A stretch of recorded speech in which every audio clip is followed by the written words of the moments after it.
Everyone who participated, everyone who joined the amazing conversations. Regent Wills talked about our 90 students who participated in their own student task force and reminded us the importance of moving away from the single story. So with that, I am now going to ask to begin this work by turning it over to Dr. Wilkins. Dr. Wilkins? Thank you, Chancellor. Good morning, Chancellor, Vice Chancellor, esteemed members of the Board of Regents, Interim Commissioner Tahoe. I'm providing to you a summary of our regional task force meetings. I want to start with just saying again the dates were on June 15th, 17th, 22nd, 23rd, and 24th. And remember, it's recovering, rebuilding, renewing the spirits of our schools. Next slide, please. I cannot thank you enough for our Chancellor, the Board of Regents members, and Interim Commissioner Tahoe for your leadership and support, and mainly that participation and planning of the school reopening task force meetings. You all, every single board member, in many cases, many of these meetings, you were there participating. And again, we thank you for your leadership and your support. Next slide, please. The school reopening task force could not have taken place without the Regional 2 Comprehensive Center led by WestEd. I do have to give a shout out to Sarah Barzy and Anna Sullivan, for which they were our partners in this throughout all 5 meetings. Again, we thank them sincerely. Next slide. Also, special thanks to the wonderful board, our BOCES district superintendents. They were the hosts for these meetings, and they have this work with us tirelessly to get these done. The wonderful Dr. Jack DeHovitz was our medical expert, and Natalie Walron was our social emotional expert, who really took the time and was with us every step of the way for all 5 meetings. To our SED senior management staff and associates who served as facilitators, note takers, and reporters, I also have to note that all 37 BOCES staff participated as facilitators, note takers, and reporters, as well as the New York City DOE for that 4th regional task force member. They were with us as well. So a sincere thanks to them. And to Lynn Wells, who you all know is our project manager for the grad measures, who stepped in and helped us with this work as well. So thank you. Finally, to all of our participants, and especially our student forum participants, they spent 3 hours with us sharing their expertise, their perspectives, and they did not hold back at all. And we want to give them a sincere thank you for that work, especially working with us. We really appreciate that. Next slide. Just as you can see, we were able to do this in a matter of 10 days, and we had approximately 1,654 registered participants for these meetings. So we really did do the very best we could to have a cross-section of folks doing it. So again, cannot thank folks for staying with us and doing these 5 meetings. So we appreciate that. Just as a reminder, the goal of the task force really was getting us to input and good thought patterns, inclusive input around the development of the guidance and the regulatory changes that are going to help us to open our schools in September. Next slide. And again, I'm not going to read these, but I want you to look at the first 3 about the guiding principles, which is what drove us through the reopening to where we are now with the guidance, and then moving forward. Health and safety and well-being of our children or adults are paramount. Educational equity will be the forefront of these decisions. And again, one size does not fit all. We are a large state. So I just wanted to showcase those 3 particular guiding principles. Next slide, please. Just a reminder of what we were actually doing in the meetings. These 9 buckets are the same ones you're going to see as we move forward to the guidance: health and safety, transportation, facilities, nutrition, teaching and learning, digital equity and access, budget and fiscal, social emotional well-being, special ed, bilingual education, staffing, human resources. Next slide.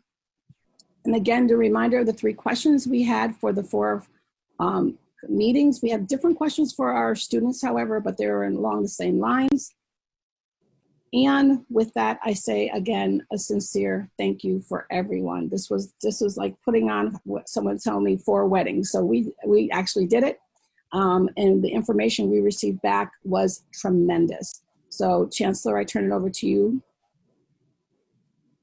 Okay, next, we're going to ask, can you hear me? Yes. Now, okay, so, Kim, thank you so much. And now we're going to turn it over to the next higher education. Oh, okay. Good morning, everyone. Sorry, wait, let's go back, because I think we have to have the individual presentations, Kim. Yes, we're going on to the actual guidance. So let's just go through that, and we'll turn it to higher ed. Thanks. Okay, thank you. We're going to get the slide deck up. Yep.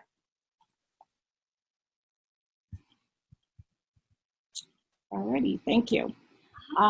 We're now going into the Recovering, Rebuilding, Renewing the Spirit of New York State Schools. This is the reopening guidance slide deck. Next slide. Just as a reminder to everyone that the development of this guidance, again, started out around the 4 virtual regional meetings with our student forums. As I had just stated, we had over 1,600 participants. We had also the Regional 2 Comprehensive Center working with us, as I also stated. Our P12 program worked along multiple SED programs, also the guidance that we have done from March through to the summer. And as always, the guidance is student-centered. It's about what's best for our students and being flexible so our districts can get to the heart of opening up these schools. Next slide, please. With the introduction of the guidance, this will be a year for recovering, rebuilding, and renewing the spirit of our schools. We have to work together as educators, students, parents, and communities to actually address this challenge with resiliency, tenacity, and the true grit of being New Yorkers. This guidance is to provide for our local educational agencies as they plan to reopen their buildings. And as always, a reminder, this is a very large state with a very diverse state. It's not one size fits all when it comes to the opening of these buildings. In this document, I wanted you to see what's going to be going, in this PowerPoint, I should say, going into our actual guidance. You'll have a foreword from the chancellor, from the commissioner, an executive summary, table of contents, and we go through everything with the 9, we call them the 9 buckets. We've actually expanded those 9 buckets. And you will have a very detailed appendices with a really detailed glossary as well. This slide deck will give you the highlights of that guidance. And again, I'm going to turn it over to our very first part of this, health and safety. So I want to introduce Kathleen D. Cataldo, Assistant Commissioner. Good morning. Our health and safety guidance addresses these important topics listed on the slide. Each area of focus also provides schools with flexibility to develop plans that fit the needs of their communities. For example, with regard to face covering, the guidance provides information about face shields as an alternative to cloth face coverings for use by teachers and support staff that work with very young children or certain students with disabilities that need to see their teachers' mouths.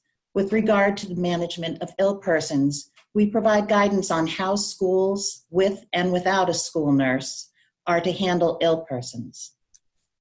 In June, the department provided guidance to the field regarding extending the time a student has to provide a physical exam report for sports and attendance at school. Today, we're asking the board to approve an amendment to the Commissioner's Regulation Section 136.3E, which mandates that schools perform vision, hearing, and scoliosis screenings. We're asking that to be waived for the 2021 school year unless otherwise indicated, meaning that students who exhibit signs of difficulties will continue to be screened. Next slide, please. As we know, ensuring a child has access to healthy and appealing meals is a key component to every positive educational environment. During these uncertain economic times that have hit our poorest communities hardest, ensuring meal access is even more critical. Our guidance requires that schools have plans and appropriate supplies to provide needed meals, regardless of whether school is being held in person, remotely, or in a hybrid model. The food service director must be part of the reopening planning to provide expertise on decisions that are being made on how to provide access to meals while maintaining safety and social distancing. The guidance also highlights the importance of communication with families, so they are given ample opportunity to apply for free and reduced price meals, and they understand the different ways that meals will be available. Next slide, please. Our social emotional well-being guidance lays the groundwork for districts to ensure the social emotional well-being of students and staff. Physical and emotional safety is necessary for the brain and body to be ready to learn. The compounded challenges of a pandemic, an economic recession, and civil unrest in response to ongoing systemic and structural racism in our country offer us all opportunities to re-envision and renew our schools and communities as welcoming, supportive, inclusive, and equitable environments. We know many students have had a stressful and traumatic experience while isolated from schools, friends, and communities. Adults in the school community have also experienced stress, anxiety, grief, and trauma. Central to an effective strategy is prioritization of mental health, well-being, and social emotional learning, communicated clearly and consistently to staff, students, family, and community. The guidance recommends schools prioritize developing, redeveloping, and sustaining relationships and encourage connection and healing. Next slide, please. The district's school counseling plan provides the starting point for schools to assess the supports they have in place for students. We recommend schools use a multi-tiered system of support framework to assist in alignment and efficiency of initiatives. Schools must work with their advisory council, school climate team, or other collaborative group that includes families and students, their pupil personnel staff, teachers, administrators, and community-based service providers to inform these school plans. We recommend schools implement social emotional learning and transformative SEL to provide foundational capacities to help staff to examine their own biases, and that districts build staff understanding of and provide staff professional learning opportunities to develop skills to implement trauma-responsive practices, restorative practices instead of exclusionary school discipline, and culturally and linguistically responsive sustaining practices. Thank you. On school facilities, as school districts think through how they will support social distancing in their buildings, they'll consider whether the physical structure of the space as it's currently arranged and used creates risks of students or faculty, staff crowding together as they enter and exit the building, as they move through the building, eat meals, or gather for instruction. To mitigate these risks, districts may wish to consider different mechanisms. Each building in each district will pose its own set of challenges based on the footprint and the instructional needs in that building. So that means that there's no one-size-fits-all solution. In some buildings, districts will use flexible scheduling or staggered dismissal strategies. Others may seek to change the flow of traffic in hallways, redesign the entrance ways, build partitions, or expand the space allocated to classroom instruction. Districts have discussed repurposing existing spaces like gymnasiums and cafeterias to facilitate distancing. Some may consider adding square footage with modular classrooms, lease space, or construction. Many of the potential ideas to protect against infection must also be reviewed in the context of the risk they might pose in the event of fire or other building emergency.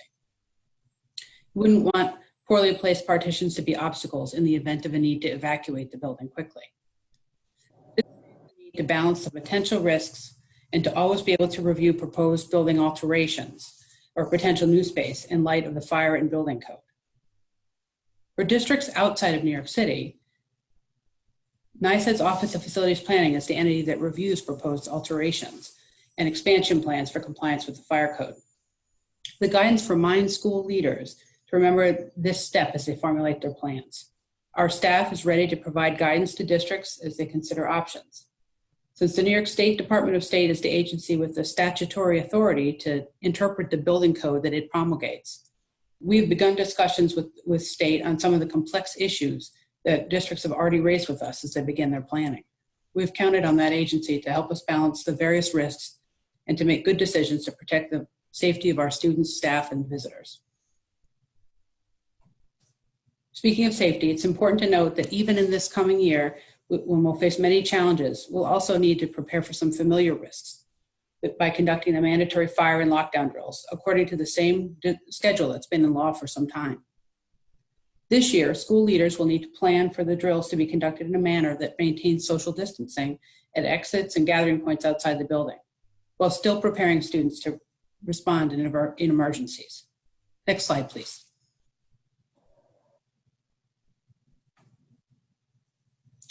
This slide contains reference to some other factors districts may consider. First and foremost, because of the virus's means of spread, schools must continue to meet or exceed minimum ventilation requirements in their buildings. They may wish to consider improving their ventilation and filtration capacity. As schools implement the other aspects of the reopening guidance, those elements that refer to frequent cleaning of spaces or items that are touched frequently during the day, they may evaluate the merit of reducing the number of toilet, sink, or water fixtures. The guidance reminds them that the building code requires that sufficient fixtures be available in the building, that sinks are essential to good hand washing practices, and that students and staff must have access to clean drinking water. So if fountains are closed, other alternatives must be implemented. Thank you. Next slide, please.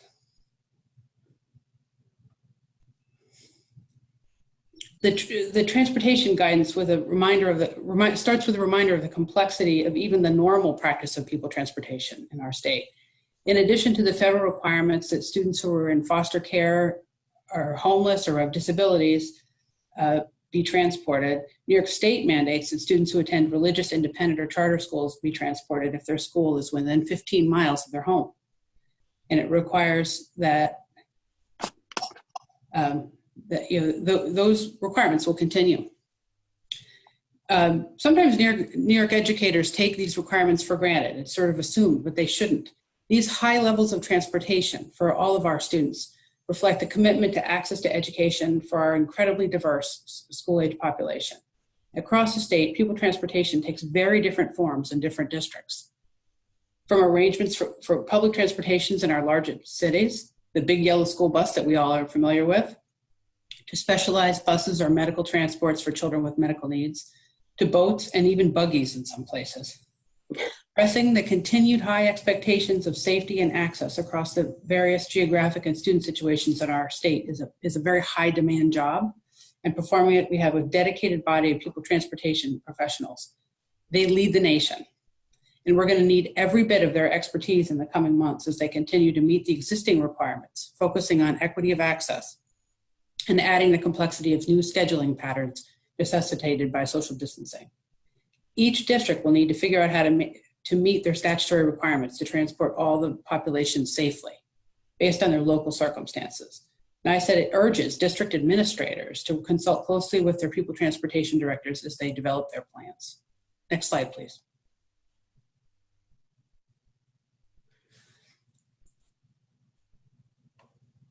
Excuse me. To keep buses themselves safe, they will need to be cleaned regularly. The guidance mandates regular cleanings and disinfections. The existing transportation mandates must be met. Routing may be changed and probably will be changed from previous years. Some parents who can transport their students themselves may elect to, which may reduce pressure on the system in some ways, but then obviously there will be social distancing requirements for the students who must ride a bus or be transported by the school district. Staff must be trained and supported to keep themselves safe. Riders must be spread out on the bus and trained to social distance at stops and unloading times. And districts may wish to consider staggering arrival times and to avoid clustering at building entrances as the buses unload. So there are many things to think about there too, and in this case, each district will need its own arrangements based on its own circumstances. Thank you. Next slide. Good morning. This is Brian Chetnicki. In terms of budget and fiscal matters, moving forward as districts are dealing with many changes, at least on the state aid side, all existing state aid reporting requirements and deadlines will be maintained. The content of those data submissions will remain largely consistent with past practice and what districts have provided to the department, except where modified by law, regulation, or executive order. In addition, the regulation package before the board today includes a waiver from the instructional hour requirement for both the 2019-20 and 2021 school years. Districts will receive more information in the coming weeks as we move into rolling over the state aid management system for the 2021 school year. Next slide, please. Transitioning to attendance, there are both state aid and programmatic issues here. So beginning with the state aid component, districts will continue to report their attendance for state aid purposes through our SAMS Form A in accordance with the guidelines for instruction, and charter schools will continue to follow their applicable guidance. For the recently completed 2019-20 school year, further information on reporting attendance will be available soon, and we will be bringing an additional regulatory change to the board at the September meeting. For the 2021 school year, attendance reporting for state aid purposes will be completed in accordance with the guidelines for instruction. With that, I'll turn over to Mary Beth. Good morning. This is Mary Beth Casey. Schools must develop a mechanism to collect and report daily teacher-student engagement or attendance. While this is fairly straightforward, in an in-person setting, a procedure must be developed to make daily contact with students in a remote or hybrid setting. Schools may consider, for instance, assigning the homeroom teacher or an advisory teacher to be the point of contact to touch base with a specific small group of students. Attendance data must be reported in the Student Information Reporting System, or SIRS. Next slide. During these challenging times, school relationships may be a lifeline for the disconnected students.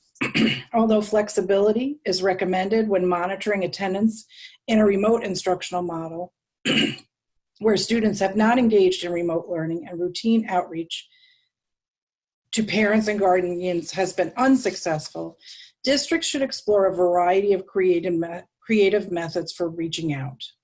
We recommend that schools assign each student an ally, an adult responsible to check in with the student each day, whether they are in school or in person, online, or remote. Schools are expected to use a variety of interventions to re-engage students who have been chronically absent before taking the drastic steps of making a report on educational neglect or initiating a PINS petition. School districts should be working with their local social service agencies to access additional comprehensive services for students and families. Next slide. Excuse me. School scheduling. Schools must consider the needs of students, families, and staff, as well as the realities of the available space and student enrollment in each unique school district building when they plan their reopening schedules. The health and safety of students and staff require that schools have the flexibility to restructure their program using a variety of scheduling models that will serve their community best, taking advantage of in-person, remote, or hybrid learning models, and providing both synchronous and asynchronous instruction. As districts develop these schedules, or if a revised schedule becomes necessary due to a COVID closure, there must be clear communication plans in place to give families, caregivers, and staff as much advance notice as practicable. In the teaching and learning section of our guidance, all students must have the opportunity to feel safe, engaged, and excited about their learning, whether in person, remote, or a combination of the two. At the heart of teaching and learning must be our commitment to equity for all students. As we head into this uncertain school year, all schools will need to be prepared to be flexible. For the 2021 school year, there are some important requirements that need to be implemented, whether students are educated in person, remotely, or through a combination of the two. There must be clear opportunities for equitable instruction for all students. Schools must maintain a continuity of learning for all three models of instruction utilized. All instruction and local curriculum must be aligned to the learning standards, and most importantly, there has to be substantive daily interaction between students and their teachers. We heard that loud and clear at the student forums. Finally, clear communication plans between parents and schools must be the priority so that learning can be supported.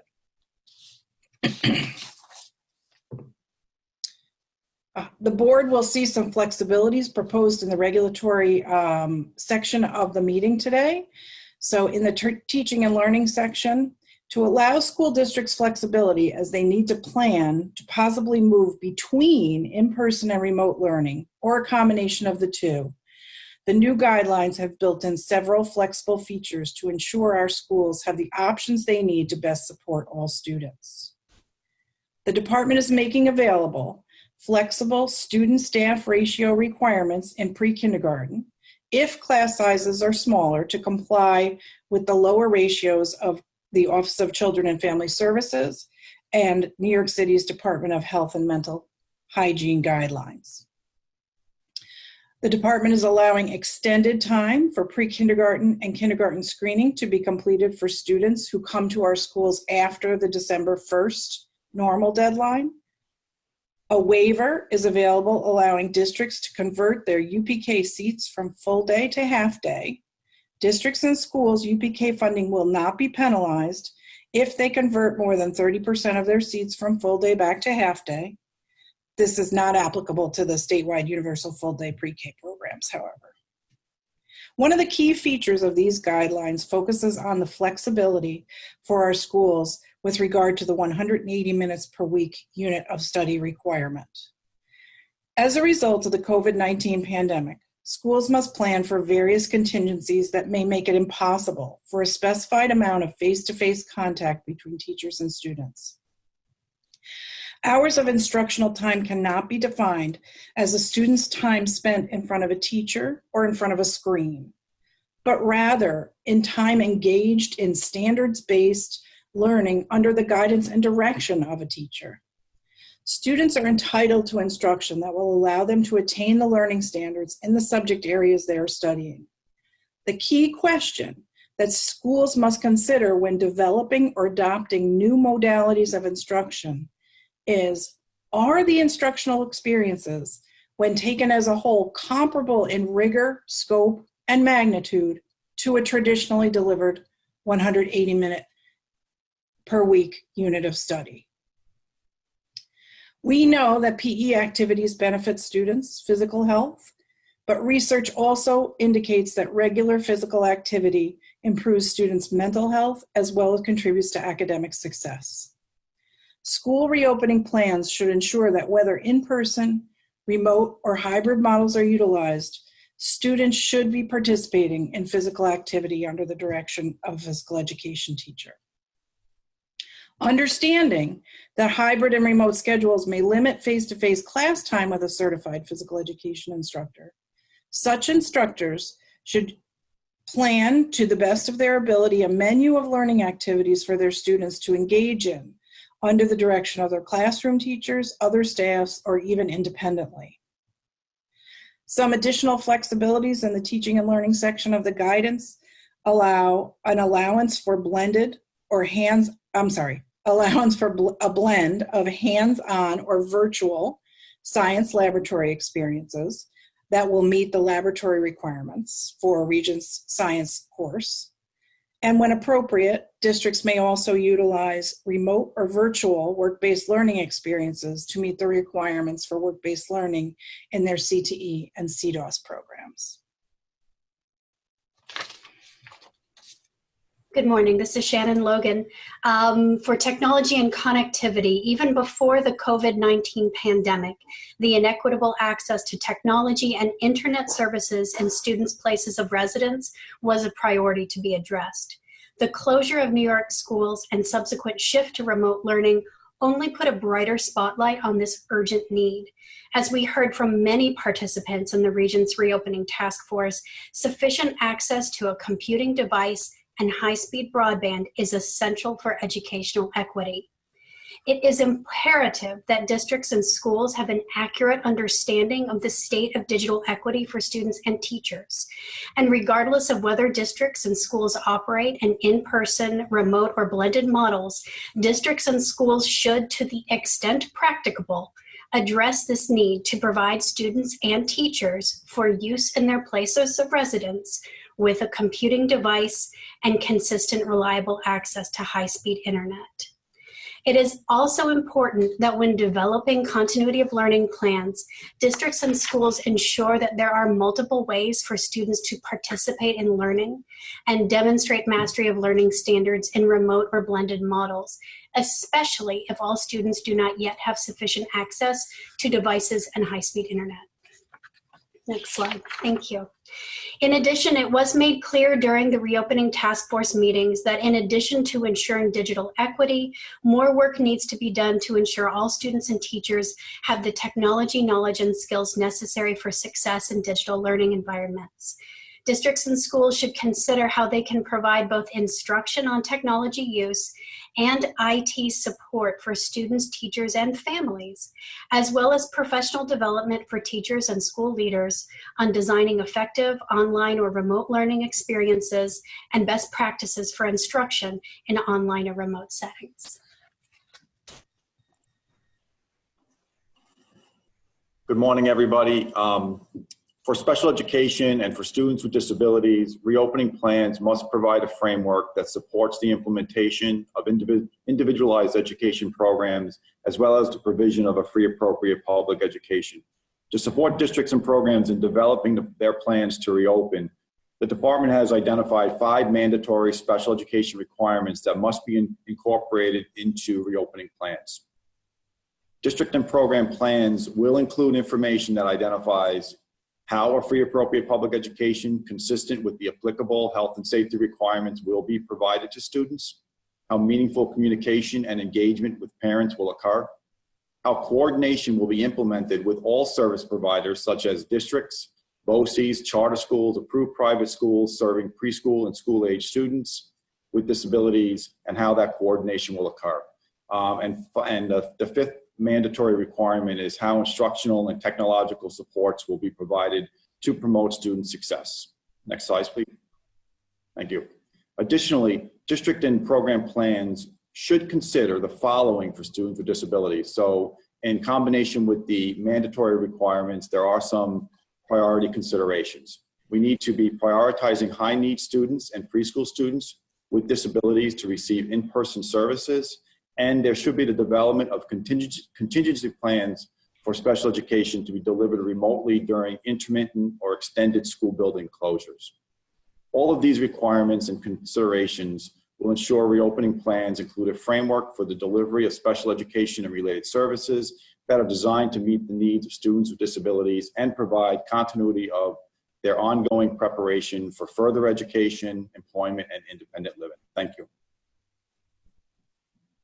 Good morning. This is Elisa Alvarez for Bilingual Education and World Languages. The reopening of plans will need to address the learning loss experienced by many of our English language learners and multilingual learners in both their English language development and their mastery of content area knowledge. The department has identified the following requirements and considerations that will allow the schools to provide services that address the impact of last year's school closures and prepare them for the potential challenges for the upcoming school year. Some of the mandatory requirements are to be followed by districts and schools for the reopening in-person, remote, or hybrid instruction include the following. Provide all communication for parent and guardians of ELS in their preferred language and mode of communication to ensure that they have equitable access to critical information about their child's learning. Ensure that all English language learners receive the appropriate instruction that support their college, career, and civic readiness by providing the required instructional units of study in their ENL or bilingual education program based on their most recent English language proficiency as measured in their last NICES LAT exam.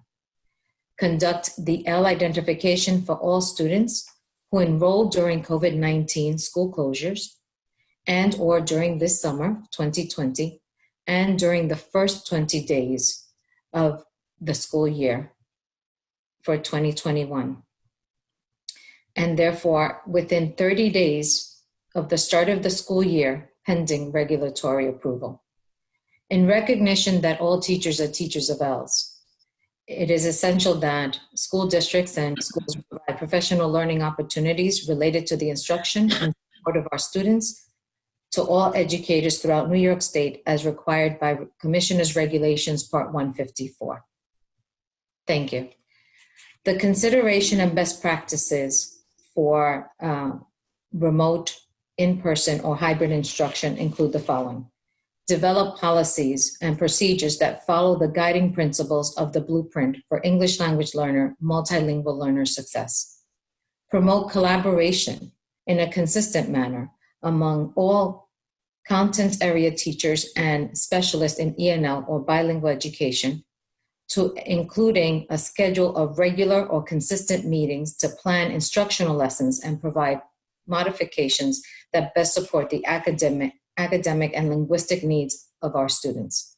Engage in a multi-tier system of support to provide academic as well as social emotional well-being and behavioral development to support our English language learners and multilingual learners in their home language as necessary.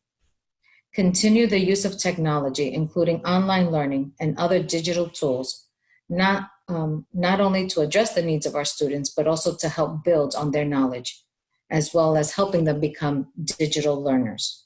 Ensure that all students with interrupted, inconsistent formal education receive the support that they are entitled to receive, and extend these services for our SIFE students who were impacted by the COVID-19 school closures of 2019-2020 beyond the required 12-month SIFE identification period. Pre-kindergarten programs should follow the emergent multilingual learner profile and should continue to implement best practices to leverage these students' home language in their instruction. Continue to provide the ability for all qualified students to earn the New York State Seal of Biliteracy, including those students who graduated in June 2020, but were unable to complete the seal due to COVID-19 related closures. And now, Alex Tricalinos.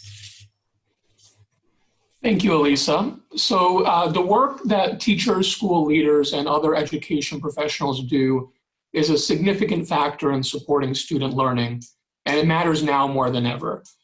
During our task force meetings, we consistently heard that the COVID-19 pandemic is presenting unique challenges with respect to staffing schools as LEAs think about their reopening plans, whether we're in an in-person, remote, or hybrid instructional model. It's for this reason that although districts are still required to meet minimum statutory and regulatory requirements related to employing and evaluating their professional staff, we are hoping to create additional flexibilities for LEAs during this time. Related to the requirement that LEAs employ teachers with valid and appropriate certificates for their assignments, there will be proposals presented later during this meeting on potential changes to incidental teaching and substitute teaching. The proposed changes to incidental teaching would extend the amount of time that certified teachers can teach a subject not covered by their certificate area from the current 5 classroom hours per week to 10 classroom hours per week during the 2020-2021 school year.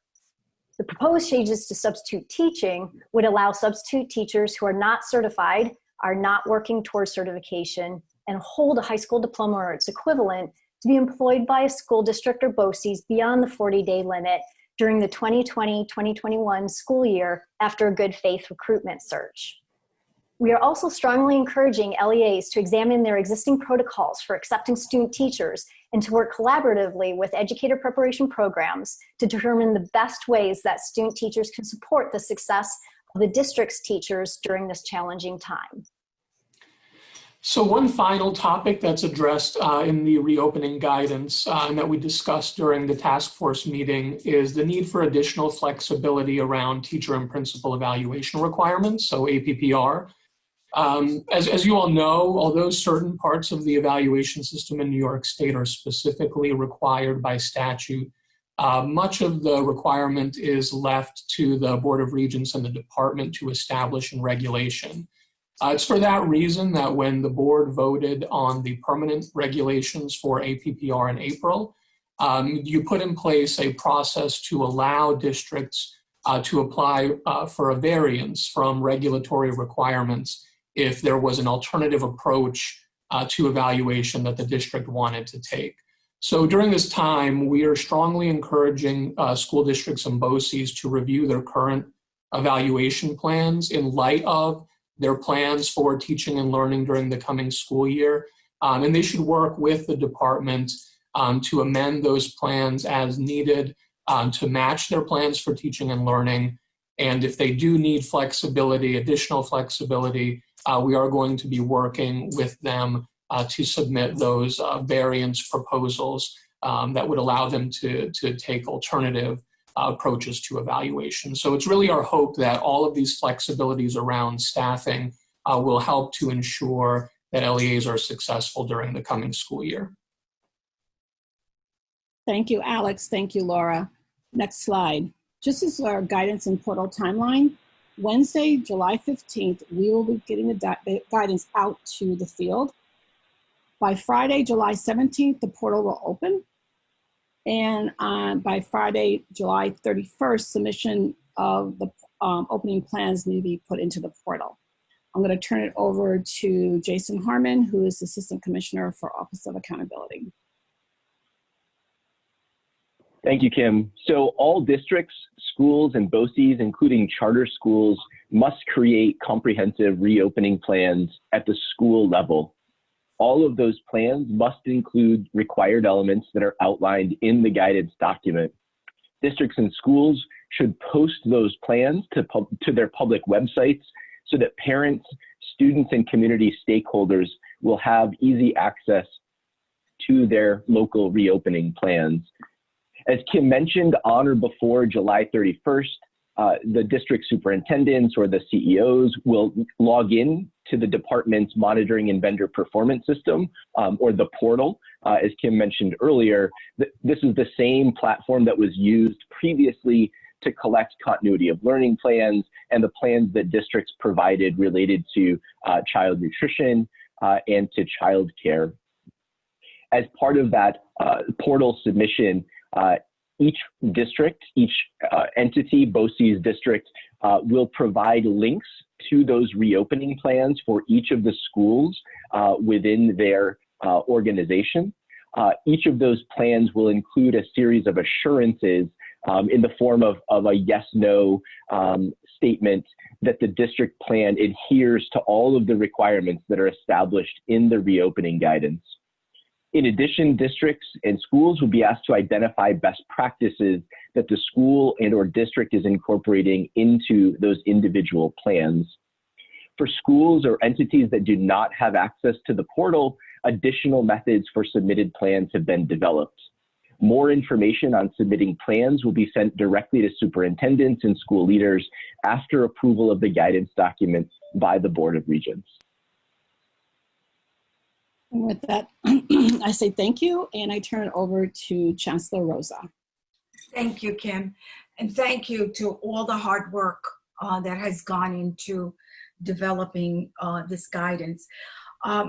Three quick things. One, and then we're going to open it up so Vice Chancellor and people, the board members can ask specific questions, and then we'll move to the higher ed. But before we do, I just want to say, once again, you will see throughout the document your voices, the participation of the individuals on the task force, and specifically with the various buckets, these issues were analyzed, taken into account, and your voices mattered during this process. So we thank you for your wisdom, your time, and your commitment to doing this work from grassroots. The second thing is, I do want to say that we had, from the very beginning, requested that that the governor's reimagined group and the governor focus on, obviously, health and safety, and we have had the opportunity to provide them with our section of the health and safety, and we are in the process of having, we've had a couple of meetings, creating the intersections, the interfacing of the information, which is why once that is completed, we will have the, as Kim calls the big chunky document out to the field. A great deal of work has gone into this, but this again is a document that's evolving because of the unknown. The final piece that I just want to make sure everybody understands that we are looking at one document, and I do believe that the interfacing and the intersection will create an opportunity to have this information in one place, one guidance. It's important that you also pay attention to some of the glossary and some of the other components and links that are in this. And again, we are so grateful to everyone that has worked on this. We're grateful to the interim commissioner. We're grateful to Kim, who has really, truly led this work, and her staff in P12. They have worked around the clock. They have been, this has been 24/7 and plus. And for that, I am grateful. I'm grateful for the feedback that the Regents have given to the document as well. They have been intimately involved in this process, and for that, I am extremely grateful. With that, I turn it to Vice Chancellor.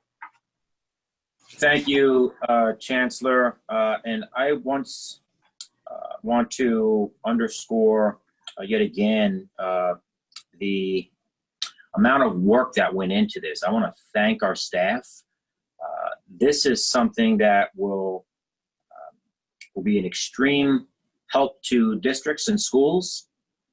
Once you see it, you will be impressed. It's an enormous amount of information, and it is not a book of mandates. It's a helpful tool. It's guidance. It allows for leeway and flexibility, as was demonstrated in the presentation that you just watched. And again, I think it will be of enormous benefit to schools and districts. We do have a number of questions, and I want to remind everyone, if your hand is raised, to unmute yourself so that I don't have to do it, and I don't think I can do it anymore. So I'm going to ask that you do that. I'm going to start with Regent Collins and Regent Young, followed by Regent Mead and Regent Wills. Again, if you would unmute yourself before you start to talk. Regent Collins? Thank you. This question is for Dr. Wilkinson. Dr. Wilkinson, will all of the reopening plans be posted on not only the district's websites, but on the state ed website?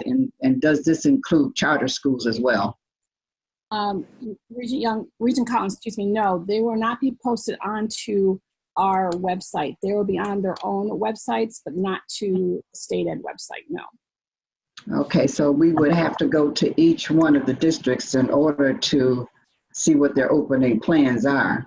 I'm thinking of, being a grandmother in one section of the city, I would love, of the state, I would love to see what's happening if my kid was in another district. So you can only find them by going to the district or the charter school website. Yes, ma'am, yes. All right, thank you. Thank you. Regent Young? Thank you, Vice Chancellor. And I would just like to echo everything that you and both the chancellors said, but I'd also like to make this point. You and the chancellor both have established an inclusive process as we go forward. And I think unlike lots of I would call statewide initiatives, this has been an opportunity to hear from a variety of stakeholders. And what I was most impressed with was the youth leadership forum that was conducted. And not only was that opportunity very informative, it is also significant to note that what the young people said was included in our guidance. And I would just underscore just generally that they highlighted the importance of having regular contact with their teachers.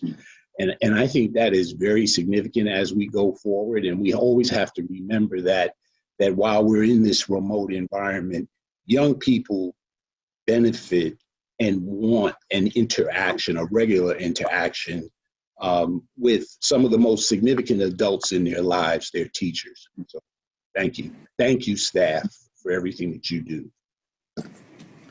Thank you, Regent Young. Regent Meade?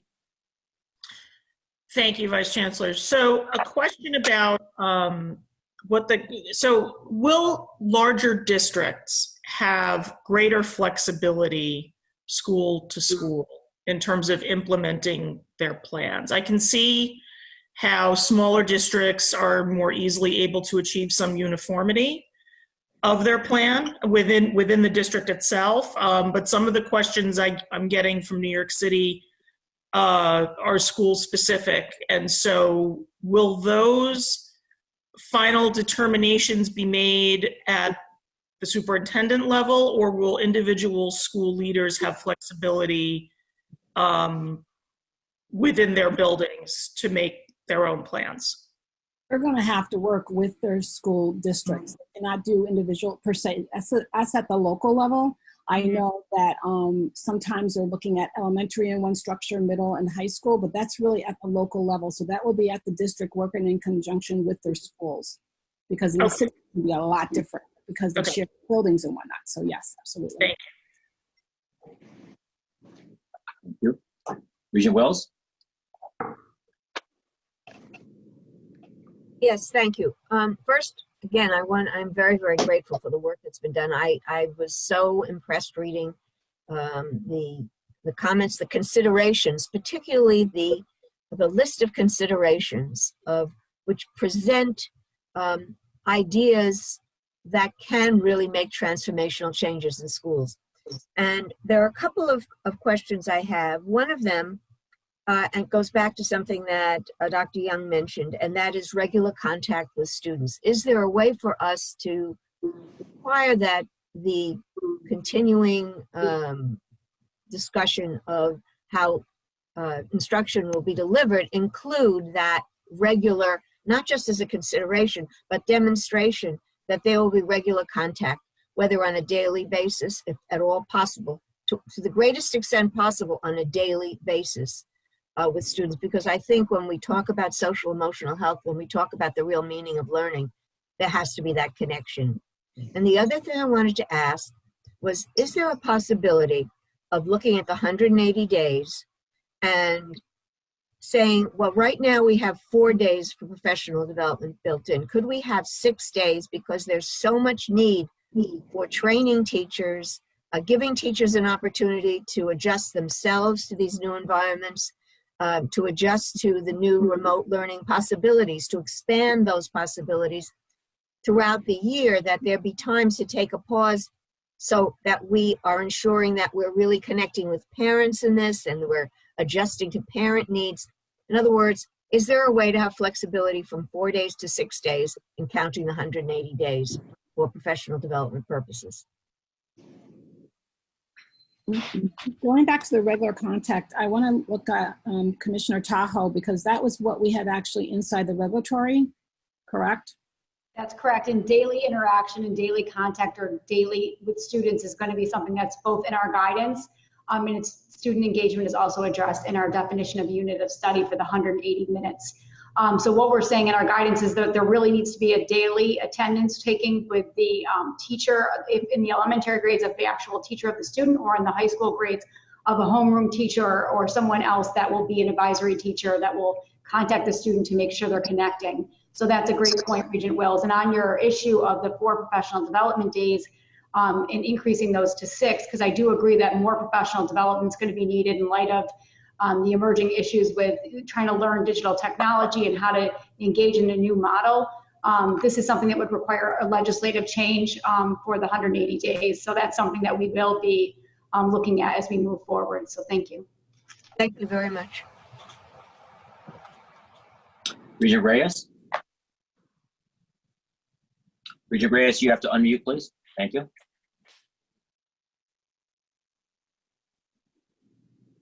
Thank you.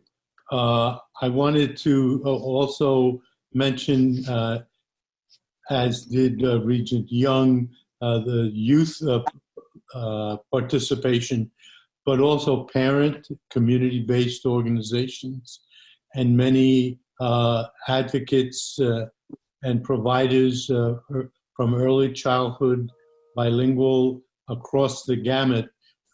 We ensured that everyone was included in the discussion. 2 points. Number one, there are 4 R's: recover, rebuild, and renew, and reopen, and in our title. And I would suggest that there's a need for some clarity about a 5th R, which is not there, and that's resources. In looking at the materials from both task force reports and guidance materials for reopening, it is clear that in a number of places, resources are necessary and are not givens that can be taken for granted. And so I'm wondering if anyone in the State Education Department has looked at the possibility of some type of basic resource list that summarizes or tries to get at what would be some basic amount of funds that are needed to cover the needs in all of these different areas, including the area that had to do with washing of hands, cleaning gloves each time that you perform a temperature check on more than one student, child in the school. And so I would suggest that that 5th R is not something that we control. I understand that, but that there needs to be some guidance given to the legislature and the governor in terms of the resource needs for us to be able to support schools, school districts, charter schools in meeting our 4 R's.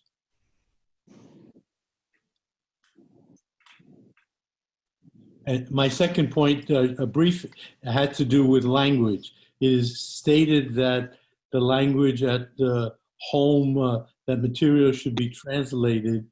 And as I was told by staff, that the job of doing those translations is up to the district, which is another resource issue. But I'm wondering, in some districts in New York City and in other school districts throughout the state, there are many languages, and it's not clear that how we're going to be able to translate these documents, guidance documents, as well as other resources that parents need to be able to read in order so that they know what their role is and the expectation for the children. Thank you.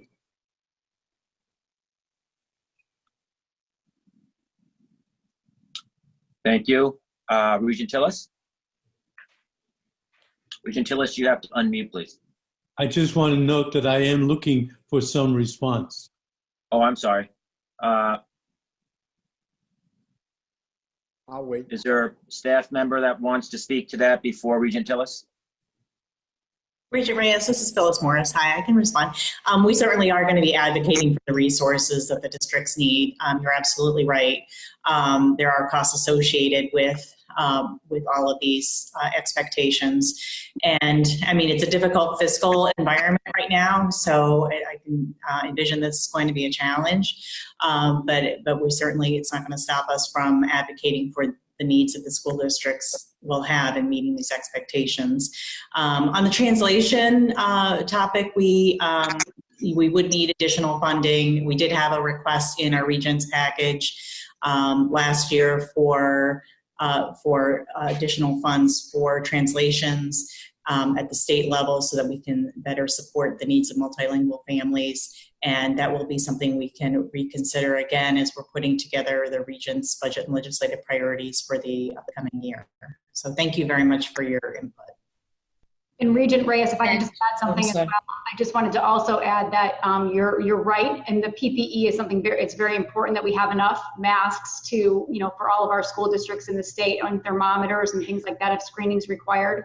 And so those are things that we've also raised the attention of the governor's office because those are going to be issues that we want to make sure that we have enough at the state for our schools if we are to move forward with in-person instruction. And so it's a resource issue. It's also an availability issue and making sure we have a sufficient amount when we're moving forward in September. So that's a very good point. Thank you, Regent Reyes. Regent Reyes, this is Elisa Alvarez, and I would just want to add that in terms of the language question and concern that you shared, we do have at least about, last time I checked, about 200 languages, absolutely, in the state of New York. We currently have our New York State Arbor, our language Arbor, which is based in New York City, that does assist school districts to provide translations in a multiple array of languages. And so all school districts throughout the state of New York have access, especially in ensuring that parents receive communication as best as possible. I also want Jason Harmon to weigh in a little bit about the federal funds here. Yeah, thank you. So Regent Reyes, one of the other pieces just to point to, so over the last several months, the teams that oversee our management of the federal dollars under ESSA, things like Title I, Title II, Title IV, those various program areas, we've processed more than 1,000 budget amendments as districts have looked to pivot in the use of their dollars to be able to make those resources available in the various directions, like you said. And then I think Regent Wills brought this up earlier in terms of the use of those dollars for professional development.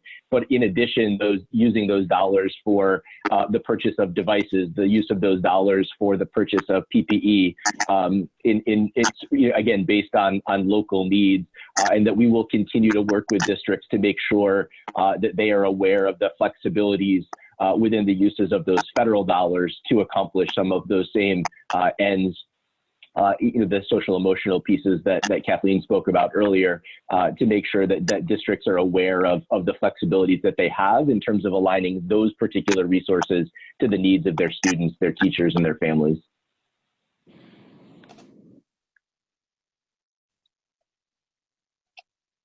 Thank you. Regent Tillis? Yeah. Are you aware in the last statement that we should maybe talk to the legislature about requiring them to give more flexibility on funding streams, so that we can purchase, school district can purchase more of those devices and then get reimbursed the year after. It's just one quick suggestion. To me, that the only way anything is going to work is if every kid has a device and there's access every place.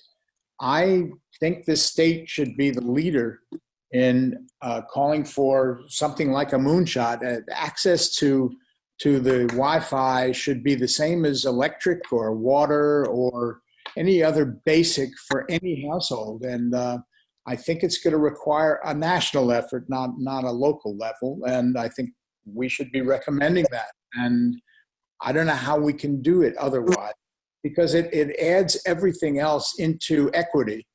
How can we have valid 3 through 8 testing if some students are doing packet deliveries and some students are doing very substantial face-to-face work because there are no devices or there's no access. To me, this all gets right together into the equity area. I might have missed a couple of things, but I just want to raise a couple of things. If I didn't, just ignore me. The certification, we talked about substitute teachers having more flexibility to be able to teach other courses. But what about the requirement that 20% can be out of certification and move that up a little bit, because we're going to have more flexibility, I would think, in having a better, more teaching staff available. That's one subject. The second would be, what are we doing for a PD, in essence, for parents? Because I think they need it as much as anybody else. I think we should perhaps ban packet learning if we can force districts into doing some kind of basic learning. The second would be besides the packet learning. What are we doing for we talked PD about, in essence, for parents? Teaching and learning, because I think they need it as much as anybody else. Physical education. I think we should perhaps for art and ban and the arts in general. And I think that's one area that we should include as much as physical education, that there are certain things in the arts area that really need a different kind of flexibility. And basically, the money is the issue, and I don't know how we can't do it, but we can certainly recommend, and even the governor really has a problem doing it unless there's federal money. So those are the issues I have. Anybody want to respond to them? I'm going to have Laura respond to the issue of certification, because we did go over that, so she can just re-emphasize that.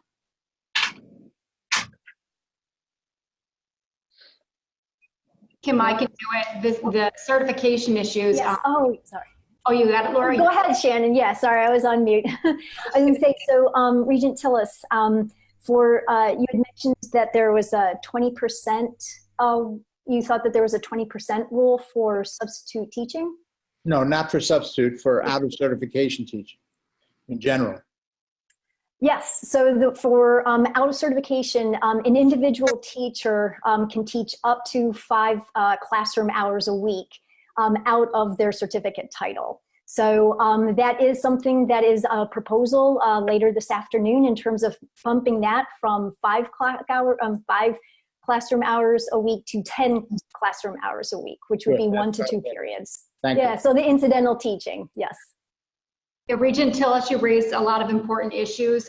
One thing that we've heard a lot from people around the state, and you mentioned it, are the reserve funds, like allowing additional flexibility at the state level and allowing either a lift on the cap for reserve funds or more ways that they can use unexpended reserve funds. We've heard issues regarding smart bonds and the expansion of our smart bond approval. And we're looking at that. They just recently approved our big city school districts, and some of our other plans are about to put those before the Smart Bonds Review Board. So hopefully those plans will be approved shortly for devices. Additional state flexibility around some of our state grant programs and stuff would also be helpful. So we would agree with you, and we're looking into the legislature and the governor to help out with some of those things as well. With respect to your digital issues and the issues you expressed, that is one of the biggest issues I see coming up into this next school year is the digital divide. I think, as Shannon Logan expressed earlier, one of the things that we're requiring in our guidance is we're saying, take a look at your needs and what your students need in each and every school district across the state. Do an inventory and assessment of what devices you have, what students need devices, look at the availability of technology and Wi-Fi and hotspots. Make those, and to the extent practicable, we're requesting that districts make technology and hotspots available for their students. So we are saying, to the extent that you can, look at your inventory and provide those resources. We have, like as Jason expressed, there's some flexibility around our federal funds that might be used for those purposes. So we're asking districts to really take a look at their federal and state monies and see where those monies can be spent to help address that issue. As Laura mentioned, we're also expanding our incidental teaching regs and our substitute teaching regs. Those are two proposals for that I'll be bringing to you later on today for adoption by the Board of Regents to expand and allow additional flexibility around certification. Because you're right, we've heard a lot about that around the state, and I do think during this crisis we may have, you know, A and B days or hybrid remote scheduling or blended models that might require more teachers in the classroom, and so we're going to need, you know, teachers are going to need help, and so I think that this is a time where we really need to look at those flexibilities and where we can, you know, use those during this crisis. So those are two proposals that we'll be bringing to you later. So thank you. Also, I wanted Mary Beth to address the art and music, Regent Tillis. Please. Yes, absolutely. And thank you for bringing that up, Regent Tillis. The flexibility for the delivery of arts programs is built into our unit of study flexibility for all programs. So our arts teachers will have the ability to examine the design of their courses and arrange their curriculum in ways that will meet the needs of the students in a particular environment, be it remote, hybrid, or in person.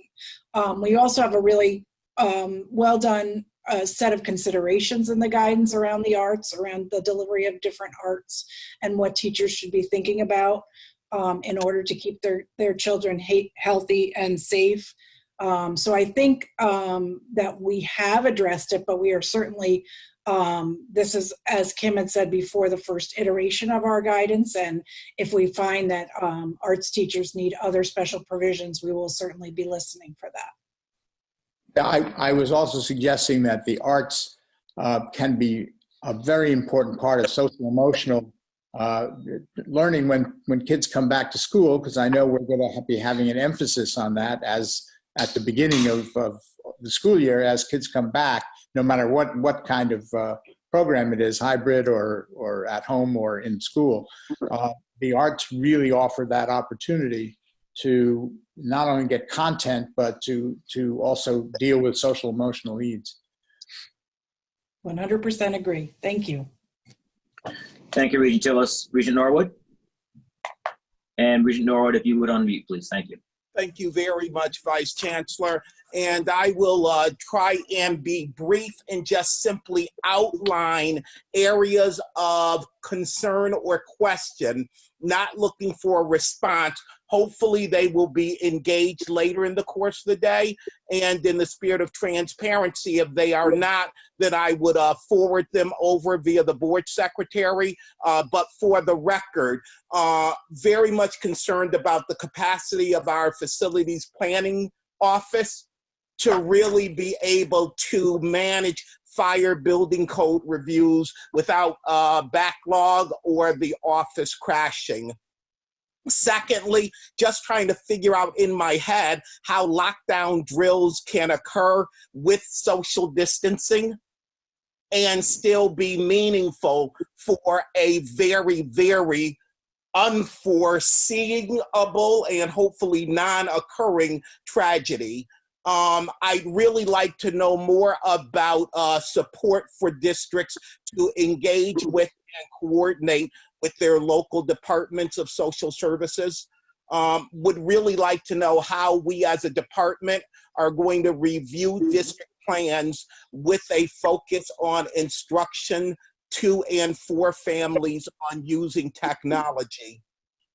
Very much also concerned about the remote learning needs for students with special needs and how those services will be provided if it's not in a school, not in a residential facility, and not run afoul of our regulatory framework for professionals who engage with those students.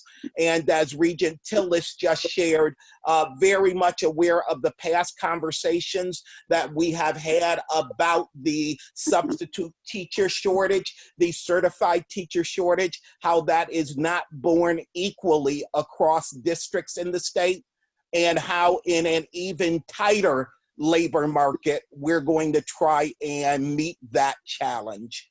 I would, before closing, just simply add my voice to that of my colleagues in really saluting you, Vice Chancellor and Chancellor, as well as Shannon and the leadership team on an incredible process. It was a daunting task to accomplish, but it was well accomplished, and the diversity and the amount of engagement is a testimony to the spirit of building together that we have tried to bring to this work. Thank you, Vice Chancellor.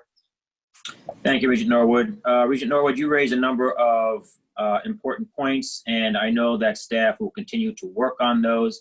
I don't know if anyone from staff wants to speak to any one of the particular concerns, or shall we move on to Regent Mittler? Vice Chancellor, we wrote everything down, and we will get right back to Regent Norwood as soon as possible. Okay, very good. And I will say that, again, the full guidance will be disseminated on Wednesday, and a chance to digest what's in that. And many of the concerns and questions raised here today will be addressed. All right, Regent Mittler. Yes, thank you. First of all, I want to thank Dr. Wilkins in her prompt response to my rather lengthy inquiries. Got an answer within a day. Amazing. So thank you very much. I just have a few issues. Many of the things were already mentioned. I have a concern about the McKinney-Vento homeless kids. I don't know how they get or can safely keep their iPads or computers, because many of them are in shelters and they're only there a day or two, and then they're moving around. You know, these are things that are valuable commodities that can get stolen. Kids may or may not know how to use them. I saw on one of the websites a kid sitting outside the window of a Kentucky Fried Chicken because there was free Wi-Fi. I would like to know what we can do so the kids don't have to sit on a sidewalk to get their work done. This is a tough one because the children are mobile and the parents are having a terrible time. So I think that we just have to give a little more time and attention to the homeless kids, or those who are constantly be shifted. I want to be sure that when we look at the bus and transportation, I noted that it was siblings sitting together, but I think it's anybody from the same stop or the same household. We've got a lot of foster children, grandparents taking kids, and so on. And so I'd like to be sure that we're real clear when we talk about who can be near each other and what, that we include anybody from the same living residence, so same apartment. We could look at the language. I don't know what we're going to do about parents who opt out or keep changing their mind. So what are we going to do for the kids who go to school for 2 days and then mom says, I don't think this is safe, keeps you home 2 days, then sends you back? This is a lot of pressure on the teachers. So I'm not sure what or how that's going to be handled, but teachers are going to need some assistance in knowing how to put packets together or get it to the kids. It's a lot of extra work, or whether there will be an online distance learning position. So if you're in second grade, this is your Zoom address. You go to it and you will find second grade instruction or physics instruction or whatever.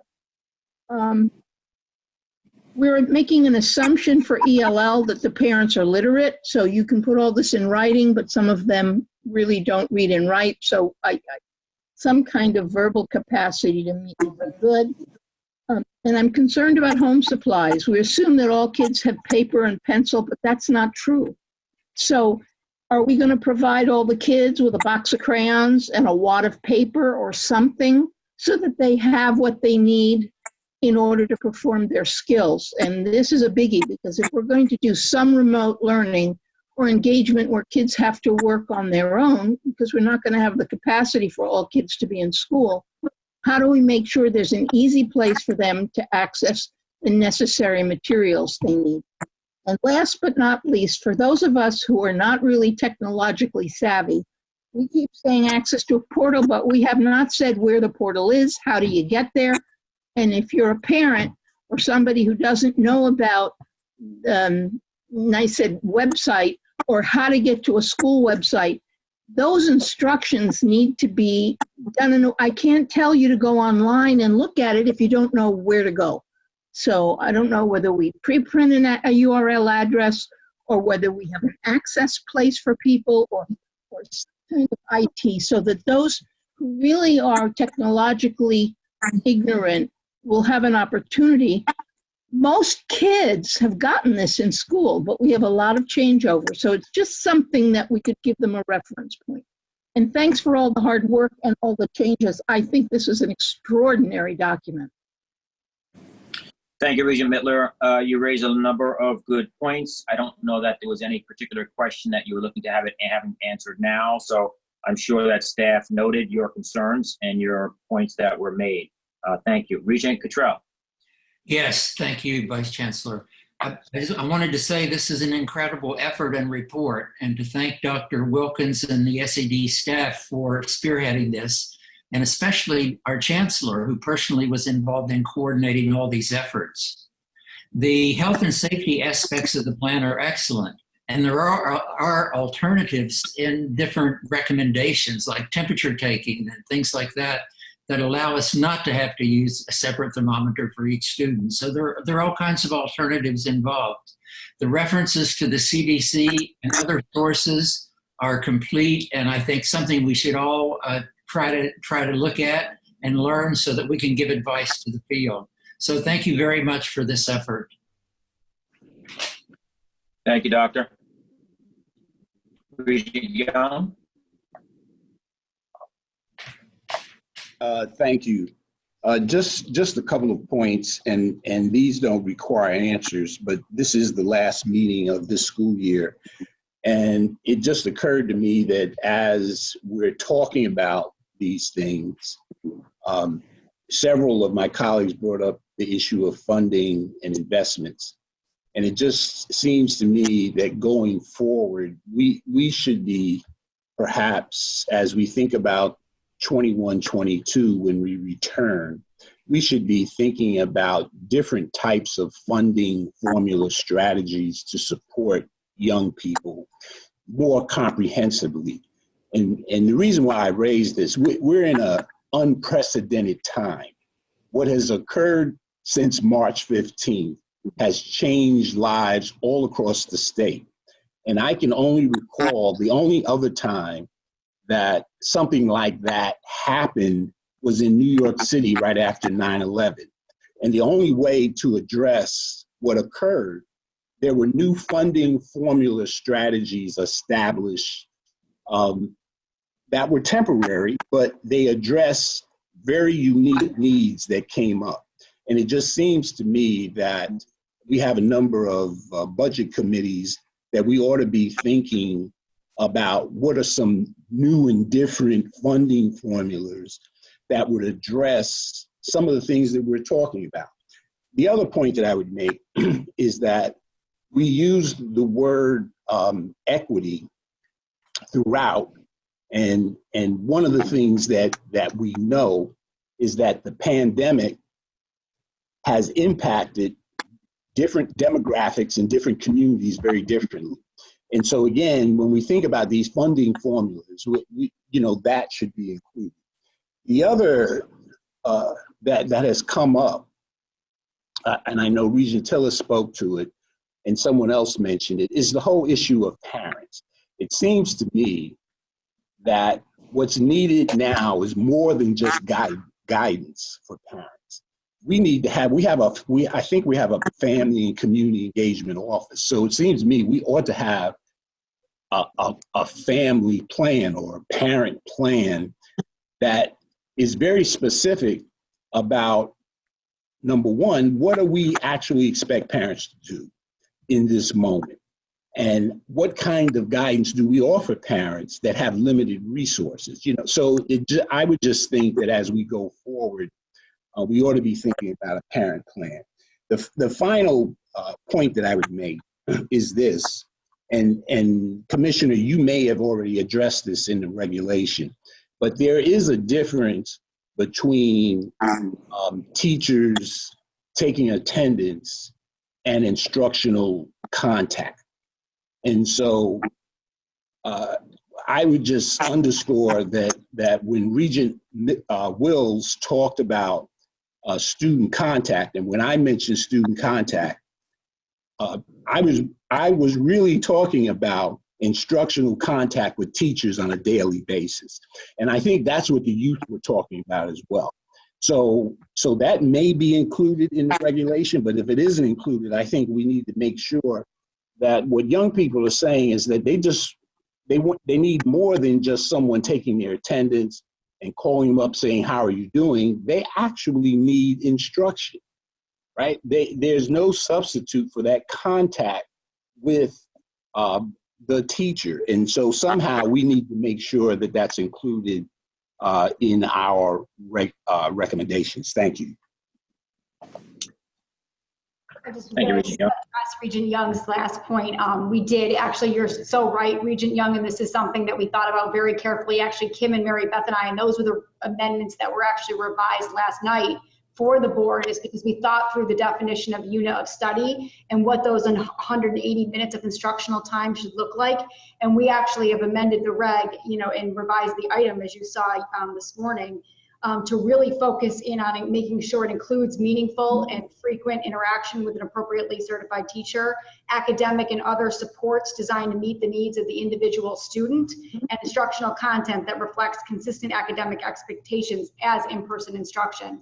Because you're so right, we can't do this paper and pencil handing of packets again. This has got to be meaningful interaction with a certified teacher, ensuring that that student, if they don't have access to digital technology, is getting academic content and is actually getting the supports they need to be successful. So that's something that we intentionally revised the regulation based on feedback from the reopening committees and the board, and sent a revised item last night. So thank you for mentioning that. That is something that we really think needs to be thought through as this next academic year. Thank you. Thank you. Thank you. We have time for 3 more questions or points to be made. Regent Chin.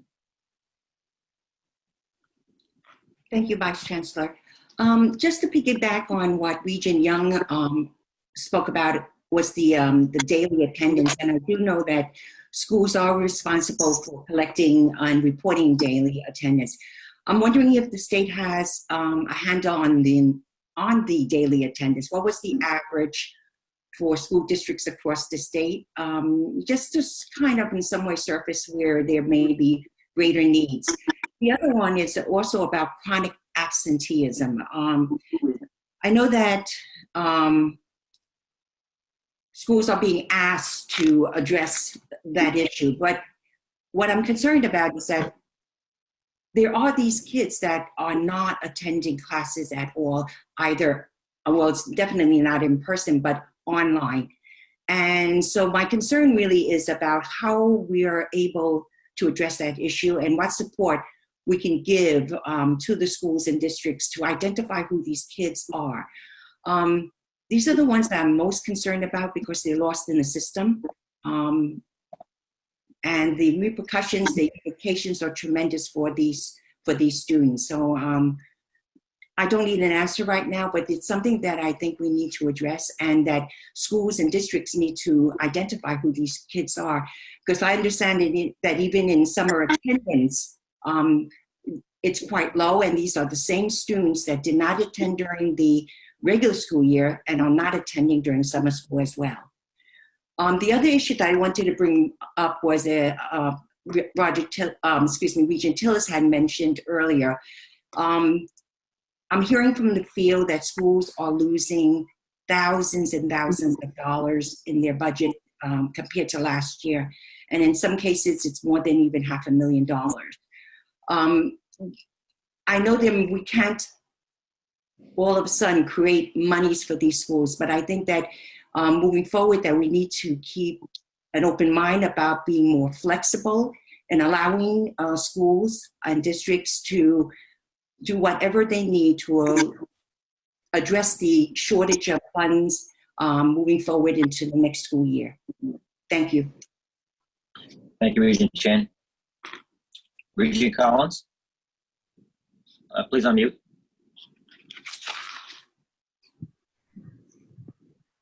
Yes, someone please give me some insight into how we're dealing with the nursing, the nurses, the school nurses, because they're the only ones, the only hands-on person that's in the schools. Some of them may be using telenursing like they're using telemedicine. But when you have one nurse in a district, did we address that at all? Because that was part of the discussion during the health and safety sessions that I attended. So have we addressed that in our plan? I'm going to turn it over to Kathleen Cataldo, Regent Collins, to address that. Okay, thank you. So Regent Collins, we do try to address schools that don't have school nurses, recognizing that we don't currently require every school to have a school nurse. So we build flexibilities in our guidance to schools, saying, if you don't have a school nurse when a child is identified as being symptomatic, what steps they have to take. And, those kids have to immediately go home rather than being able to go to the school nurse's office. But it is a concern, and I agree completely. We did hear it over and over that schools are really concerned that even when they have a single school nurse, that they're going to be overburdened, because if they're dealing with children coming into the office with, bumps and bruises, and also have responsibility for students who may be positive for COVID, they can't, cut themselves in half and deal with both those children. So it is a big impact on our school nurses. We tried to provide as comprehensive guidance as possible, but it's an issue that I think it's going to be difficult for districts to deal with. So thank you. And Regent Collins, I just want to also add it from a perspective of a building principal or superintendent. We're going to have some kind of backup system, because school nurses get sick as well. So you're going to have to make sure you cannot. That's correct. School nurse. So that's something else that we're going to have to continue to work with. So we're there. We're there. That's where I think the district should be proactive and make sure that they have some on-call school nurses, of those who may be retired, who will be willing to come in and even just do the telemedicine portion of it. And some districts are lucky enough to have a medical director. Right. Thank you, because that was a concern of the nurses and those who were in my workshops, and I wanted to make sure that we did give some guidance to them. Thanks so much. And also, I have a blanket thank you to everyone, because so many people have been involved in this process. So thank you. Thank you, Regent Collins. Regent Wills, please unmute. Thank you. I am also extremely grateful, because every question that we sent to Kim and to the Chancellor and to Commissioner, every question is answered. I have this sense of this enormous undertaking and how much effort has gone into this from the state side, but also in every district. There is going to be an enormous undertaking here to manage and to implement what we have in mind. There are certain issues that I know we can't do much about, and yet I feel they're essential to this process of returning. And one of those is the childcare issues for teachers and for parents if we go to these hybrid programs. I know that this is almost impossible for us to manage, but if there could be some way that we could connect with parents and connect with childcare services so that we support parents in this effort in some way, and teachers as well, who in a hybrid situation are going to find this matter to be almost intractable. So that's one issue I have. The other issue is simply connecting with parents regularly to find out how it's going for them, how the process that we're using at the district level is actually working for the parents, and are there some tweaks we can make? Are there some changes we can make so that we're responsive to the parents? And it's just an enormous task, and I congratulate all of you involved for the effort that has gone in and the result in this document, which is so detailed. So thank you. Thank you. Okay, I want to again thank staff for all of its hard work that went into this, and I want to thank the Regents for the diligence in reviewing this this guidance and helping us get it into shape. It will be shared widely on Wednesday, but as was said earlier, this will continue to be a work in progress. We have no doubt that additional issues and problems will arise, and this field will require guidance, and we'll continue to provide that guidance. Now I want to move on to higher ed. Thank you, Vice Chancellor. Don?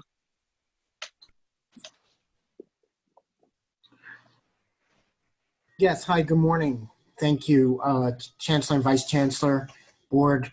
I will start off and then turn it over to Bill Murphy. So much like P12, Chancellor Betty Rosa and the Board of Regents and Interim Commissioner Shannon Tahoe held a series of meetings. We had 4 meetings that provided a real opportunity for members of the board and the department staff to engage the higher ed community regarding their plans to reopen in the fall. It was attended by many faculty, college administrators, students, and other interested parties from every region of the state. A lot of the discussion and the focus was on health, safety, educational quality, and equity. Much like P12, exactly like P12, our goal was the same, which was to provide the department and the Board of Regents with thoughtful and inclusive input that would help us to develop policies and regulatory changes to support our colleges and universities as they plan for this fall. This provides a general summary of the number of participants and the number of colleges that were represented by those participants. We had a very good turnout, even though we had a very short window of opportunity. You can see about approximately 892 individuals participated from 171 colleges throughout the various regions of the state. Again, like P12, we had 5 particular areas of focus: health and safety for students, faculty, and administrators at colleges, academic, student support services and financial aid, opportunity programs. We talked about clinical experiences for educator preparation programs, as well as clinical experiences for professional licensure programs. Again, like P12, and a lot of coordination with P12 and Kim Wilkins' office, we had very similar guiding questions, the challenges that institutions face with reopening. We asked them to provide examples of creative solutions to those problems, and how can the Regents and the department help address institutional or regulatory issues that stand in the way of their success. In order to gather input, we had a number of vehicles to use. Obviously, through conversation, senior staff were all involved in the breakout sessions that I just mentioned. We had much like P12, the Region 2 Comprehensive Center led by Sarah Breezy and WestEd hosted the Zoom meetings. We also had help from New York State Department of Health staff, who are certainly a valuable resource, and they also attended some of the health and safety breakout session. We found that participants were engaged in the conversation, and we had some good back and forth, and certainly also captured any notes that were typed into the chat. We also use something called the Thought Exchange, which is an online software tool. And the Thought Exchange is something that allows individuals to log onto the site and type in their thoughts and comments, and also allows individuals to look at those thoughts and comments and express how they feel those thoughts and comments reflect their own concerns or thoughts. So as they rate them, we can find how many people are focused on a particular topical issue. And that thought exchange remains open and will remain open until July 16th. And want to give a thank you to Capital Region BOCES, who supports that thought exchange online tool. It's very helpful, and we've had over 200 individuals so far engage in that thought exchange. Overall, what we general takeaways, first priority is the safety of students, faculty, and staff. Certainly New York's higher ed community has suffered tragic human loss. Participants reminded us of the emotional impact this continues to have on students and their families, faculty, and staff as a result of the pandemic. There were also major concerns about the economic impact of COVID on higher education. Many institutions continue to struggle financially. And a big takeaway again, state ed must continue to be flexible in its regulatory oversight. These are certainly unprecedented times, and we need to respond quickly and creatively wherever we can. And now I'd like to turn it over to Bill Murphy, our Deputy for Higher Ed, who will go into a little bit more detail about each of the breakout sessions. So with that, Bill, please. Thank you, John. So yes, we recognized early on in our breakout sessions that health and safety for the entire academic campus community was the paramount issue and concern.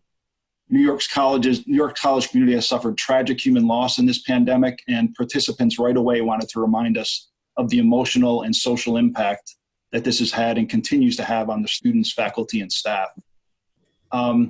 Just to set the context for health and safety requirements and protocol, colleges are required to follow New York State Department of Health guidance related to 4 major criteria: reopening plans, monitoring, containment, and shutdown plans in case issues start to arise on campuses or geographic regions. All colleges must develop plans, with private institutions submitting those to the New York State Department of Health, and the public colleges sending their respective plans to the system administration at either SUNY or CUNY. Most colleges are already well underway with planning. However, we are seeing some differences in response depending on the size or administrative capacity and resources for different institutions of higher education. So for example, colleges have unique approaches to orientation and welcome for students and staff, including communication strategies and platforms, testing policies and protocols, and distribution of PPE, for example. At least one institution plans to require a 1-credit course on COVID as part of the orientation. We also heard some creative use of space in outdoor areas. For example, setting up tents or food trucks, outdoor internet-connected workspace and charging stations, creative use of work study to allow for training some students as ambassadors to help explain guidelines and distribute masks or PPE. And one area that came up a lot was the area of trying to build partnerships with the nearby hospitals to ensure access to testing and healthcare, and the challenges related to developing relationships with local health departments.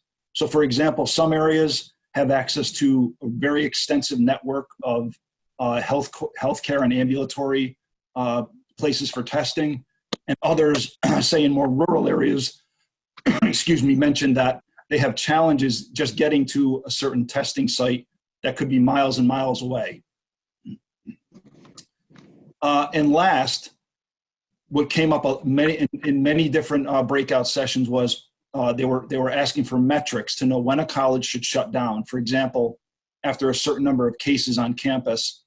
And we recognize that this is up to DOH and the governor's office to decide, so we made sure to communicate this feedback to the governor's office. So next, academic, student support services, and financial aid.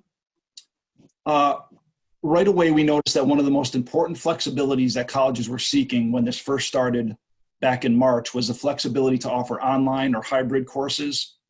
And at that time, we provided flexibility, very broad flexibility, and we extended it to the summer and upcoming fall semester.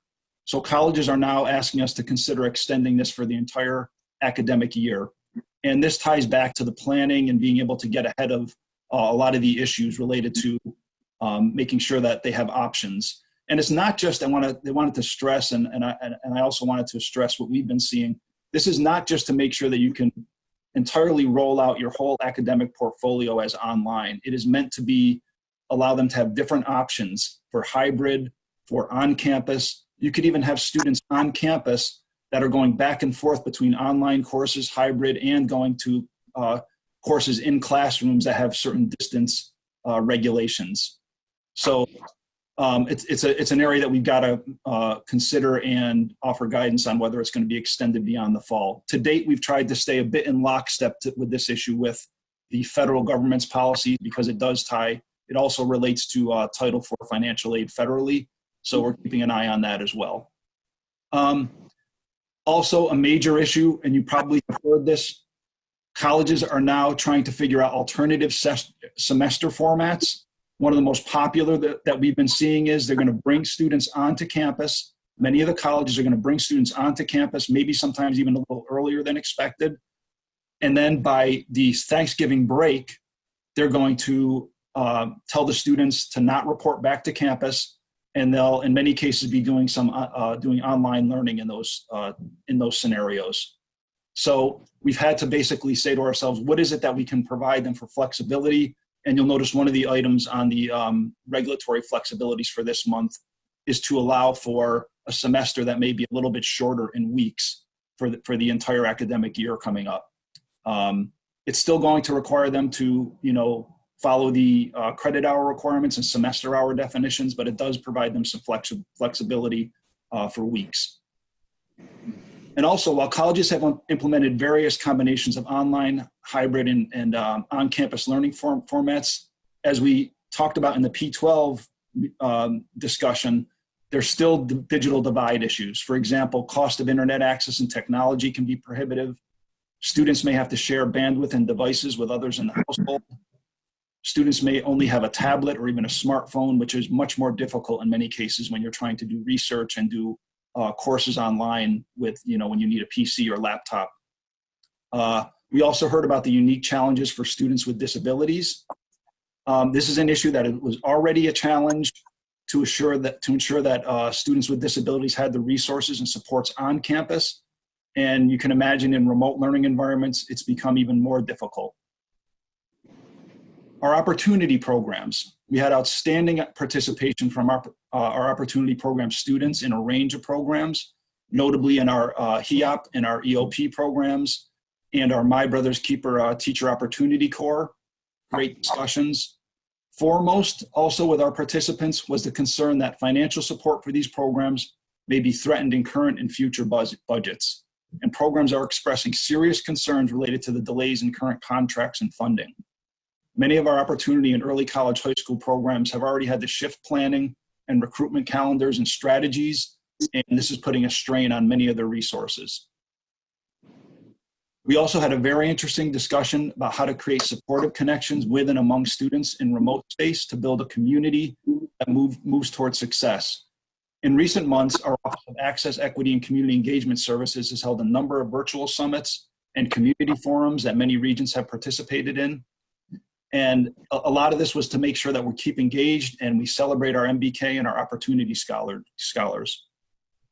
For students in our HEOP and other opportunity programs, in many cases, these are students who may be the first in their families to enroll in college, and the necessary supports and resources have been severely disrupted. Summer orientation sessions are now typically remote, and it is more important to recognize the challenges for our dual enrollment program students, as both P12 and higher ed lack the clarity for the upcoming academic year. Participants were very appreciative of the Regents members' presence at these breakout sessions, and they're hopeful that your engagement and commitment will move the needle on many of these vital concerns and challenges that our opportunity programs now face. Our education, our EPP clinical preparation programs, one of the main things that we heard right away was that they're trying to make sure that we can offer guidance as soon as possible on many important issues. And three of the most important ones are, we had issued guidance on alternative models and for the spring 2020 and summer 2020 semesters. We've also had an emergency certificate that was issued to deal with the fact that we had many challenges with testing. And we also issued guidance related to the EdTPA safety net. And what that refers to is, as you can imagine, many student teachers trying to get their videos to submit for their teacher performance assessment with the EdTPA have run into many challenges. So what we did was we came up with a regulation that allows them to have a safety net for the spring semester that passed and for the recent summer semester, and it allows them to fall back and take the ATSW exam. And the EdTPA safety net,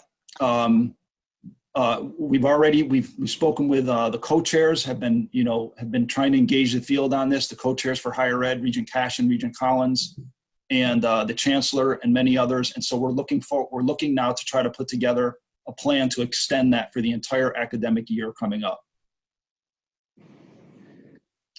By far, the top issue since we've been engaged with the field in mid-March for the educator prep programs has been concerns related to placements, student teacher placements, and educator prep program placements. It was already a challenge to begin with, and now districts have tight restrictions related to who is allowed in buildings and have implemented comprehensive protocols for online learning.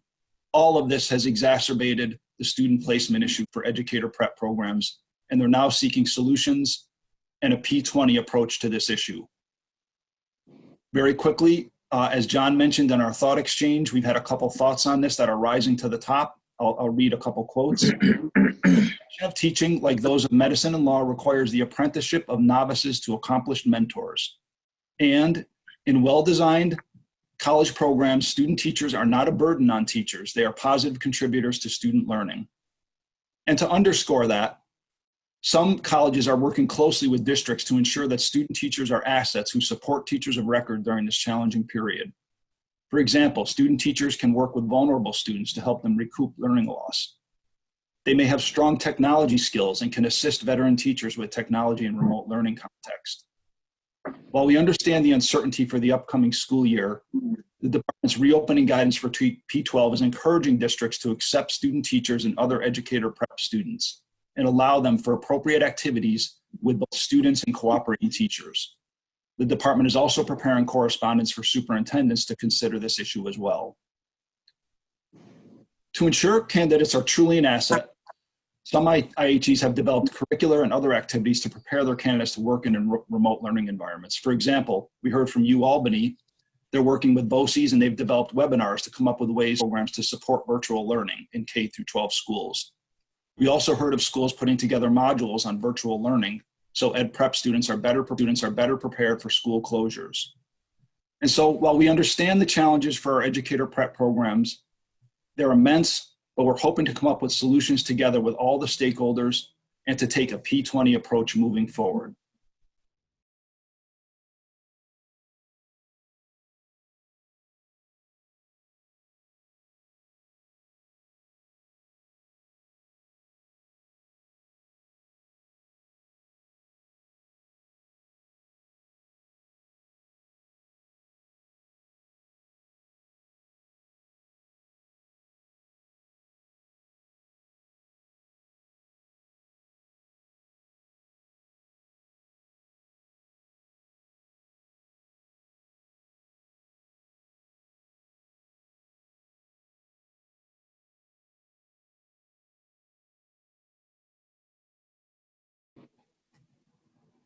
Or available clinical sites for students to complete their required experience. Some settings that were previously utilized have closed or students were removed during the height of the pandemic so that supervisors could focus on patient care.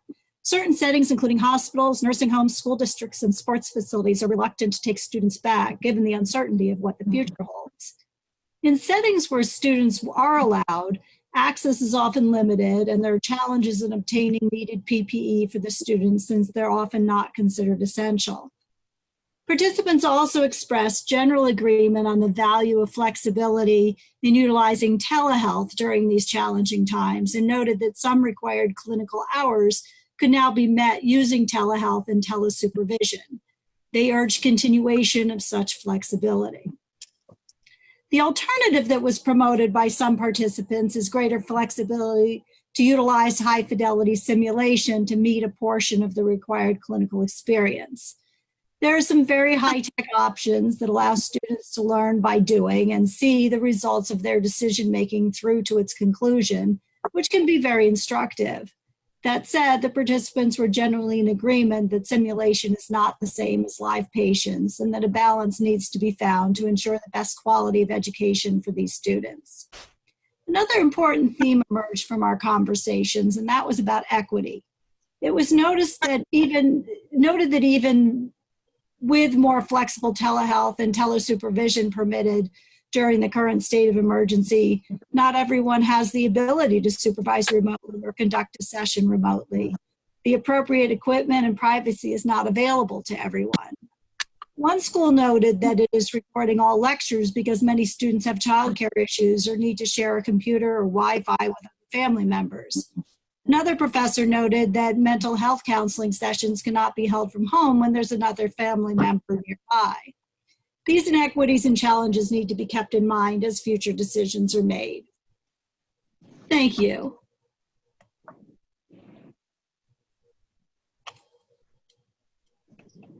Thanks, Sarah. Thanks, Bill. So just to follow up, we have some next steps. As many of you know, the hour for the higher ed meetings, we actually just completed the last one last Thursday. So we in the Region 2 Comprehensive Center are still in the process of completing our review of the data and putting together the guidance as we move forward. And we are still collecting information from the thought exchange. So for next steps, we are considering possible regulatory changes and other recommendations we'll bring to the board, as well as many pointed out, best practices, additional flexibility. I know in some instances we are building frequently document for frequently asked questions, and certainly also to share practices that others are putting into place. Colleges are so different around the state. You know, whether you're in New York City College, can be very different than a college up in Oswego, New York. There's large colleges, small colleges, community colleges.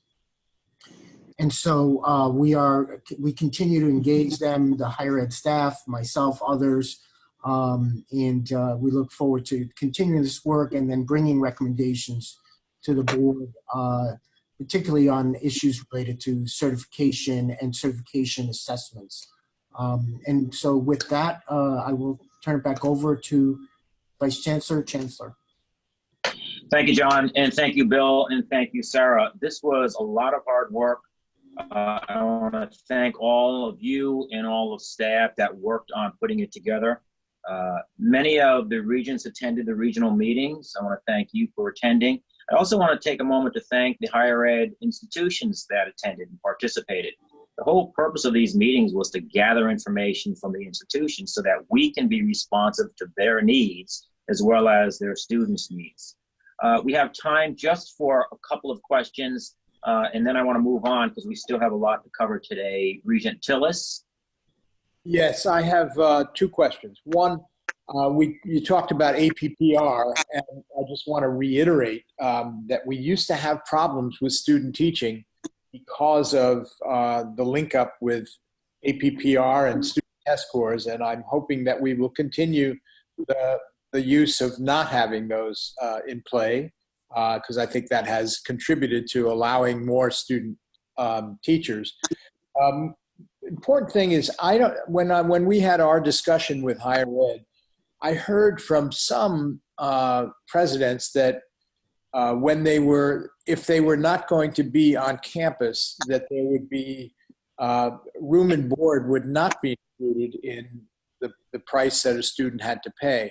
Others have included room and board no matter what happens. And I think if we could provide clarification, that would be helpful. A lot of parents that I know are waiting to see what their university or college does, because it might be $20,000, $15,000, $20,000 of money thrown out the window if the room and board is not to be included if it's online learning. They're paying the money now. It should be returned if there is no room and board. And I don't know if we can say that or at that part of our program. Thank you. John or Bill, do you want to speak to that? I know that one of the issues that came up, exactly like Regent Tillis is saying, is the refund policy upon withdrawal. I don't, I know that we can provide some guidance. I don't know that we can mandate specifics on this. Every college has its own refund policy, but certainly this has come up, and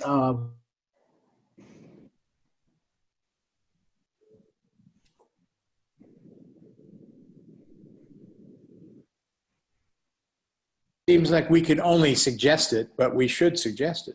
Yeah.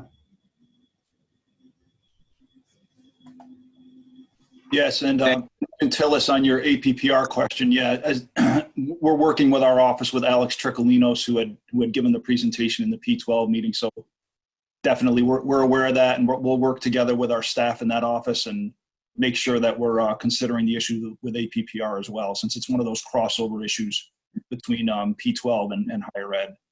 Thank you. Thank you, Regent Mead. Thank you, Vice Chancellor. So this is more of a statement. I'm gravely concerned about the impact that the reduced time on campus is going to have on students who are already food and housing insecure. I spoke to one high school administrator who actually indicated that they were helping their recent alums find housing, kind of on the fly, when the closures began back in the spring. Most, if not all, the SUNY campuses, I think, have indicated that they plan, as you mentioned, plan to close around Thanksgiving. And even to the extent that they and other colleges will be open in terms of the dorms, it will be on, likely a reduced capacity because of the distancing. So I just want to put that out there. We were fortunate. I attended all were there 3-4 sessions? I can't remember now. I attended all the sessions, and I was thrilled that so many members of the legislature were present. Quite a few members were present for some of those convenings. And so I would hope that, kind of as we go through the reopening of colleges and universities, that, they're thinking about this issue. Yeah, thank you. Thank you. Regent Mittler. Regent Mittler, you unmute, please.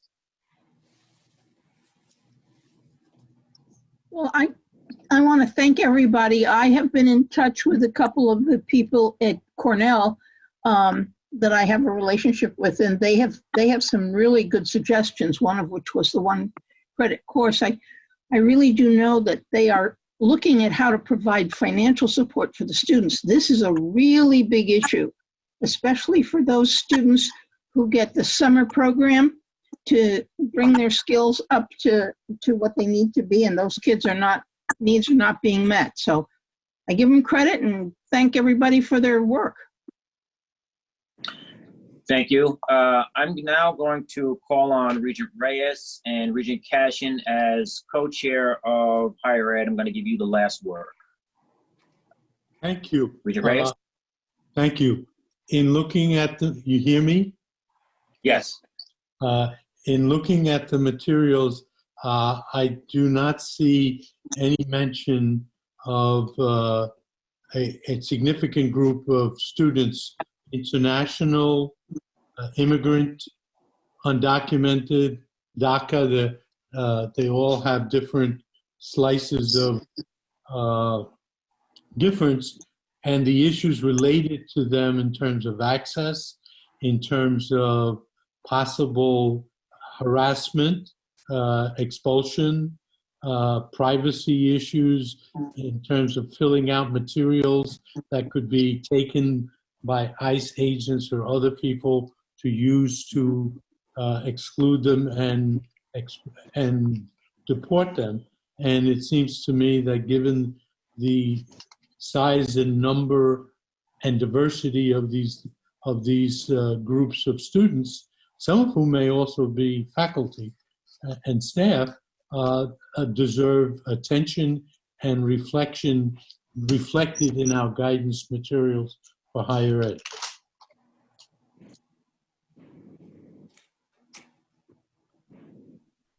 Thank you. Regent Reyes, I just wanted to respond to that, and I agree with you. When we start to put together, this is an important item that's, you know, that we're getting a lot of feedback on in our thought exchange, and as we examine that data, and especially in light of the recent ruling, the federal determination related to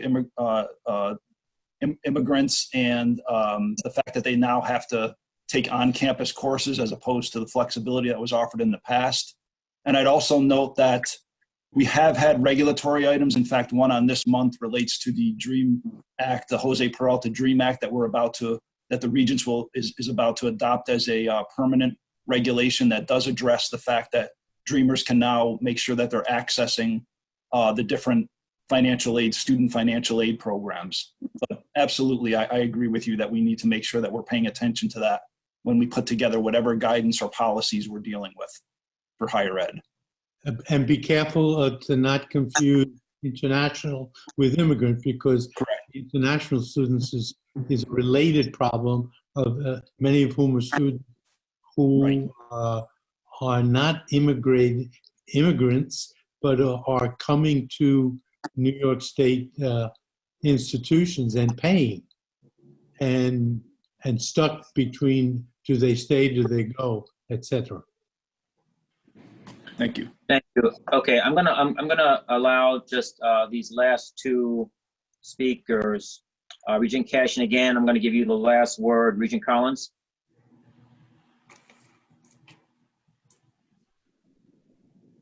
Regent Collins.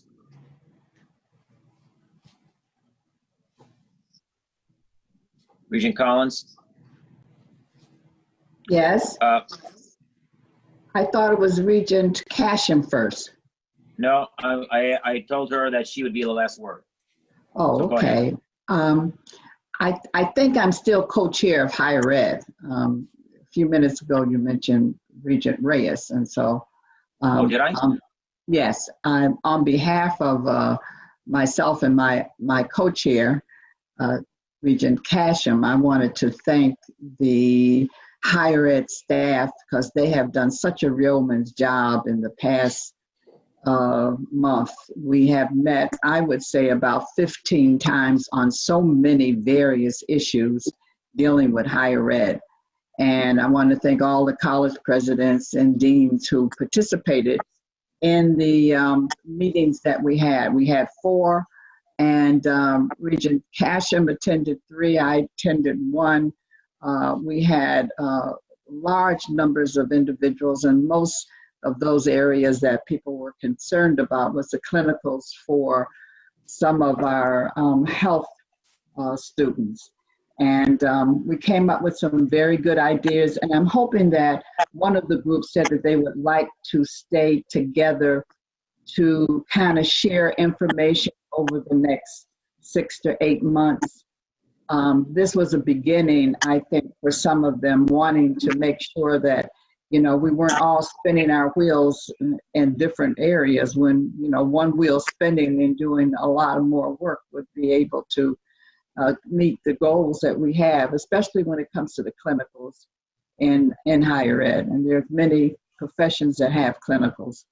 And so I'd like to thank them all and the staff, of course, and for their hard work, and I'm sure they're going to continue. That's it. Thank you. Thank you. Regent Cashin, you will have the final word. Well, thank you. I just don't know was really conveyed in terms of what Catherine did, juggling the commissioner's search and her obligations, and Betty Rosa effectuating what we had to do to save the students from not losing a class. So what I mean by that is in April, Betty, myself, and Catherine, and John and Bill immediately got on the concern we had that they were going to lose the money, the credit for taking the course they did in the spring. And this would have been a major catastrophe for them.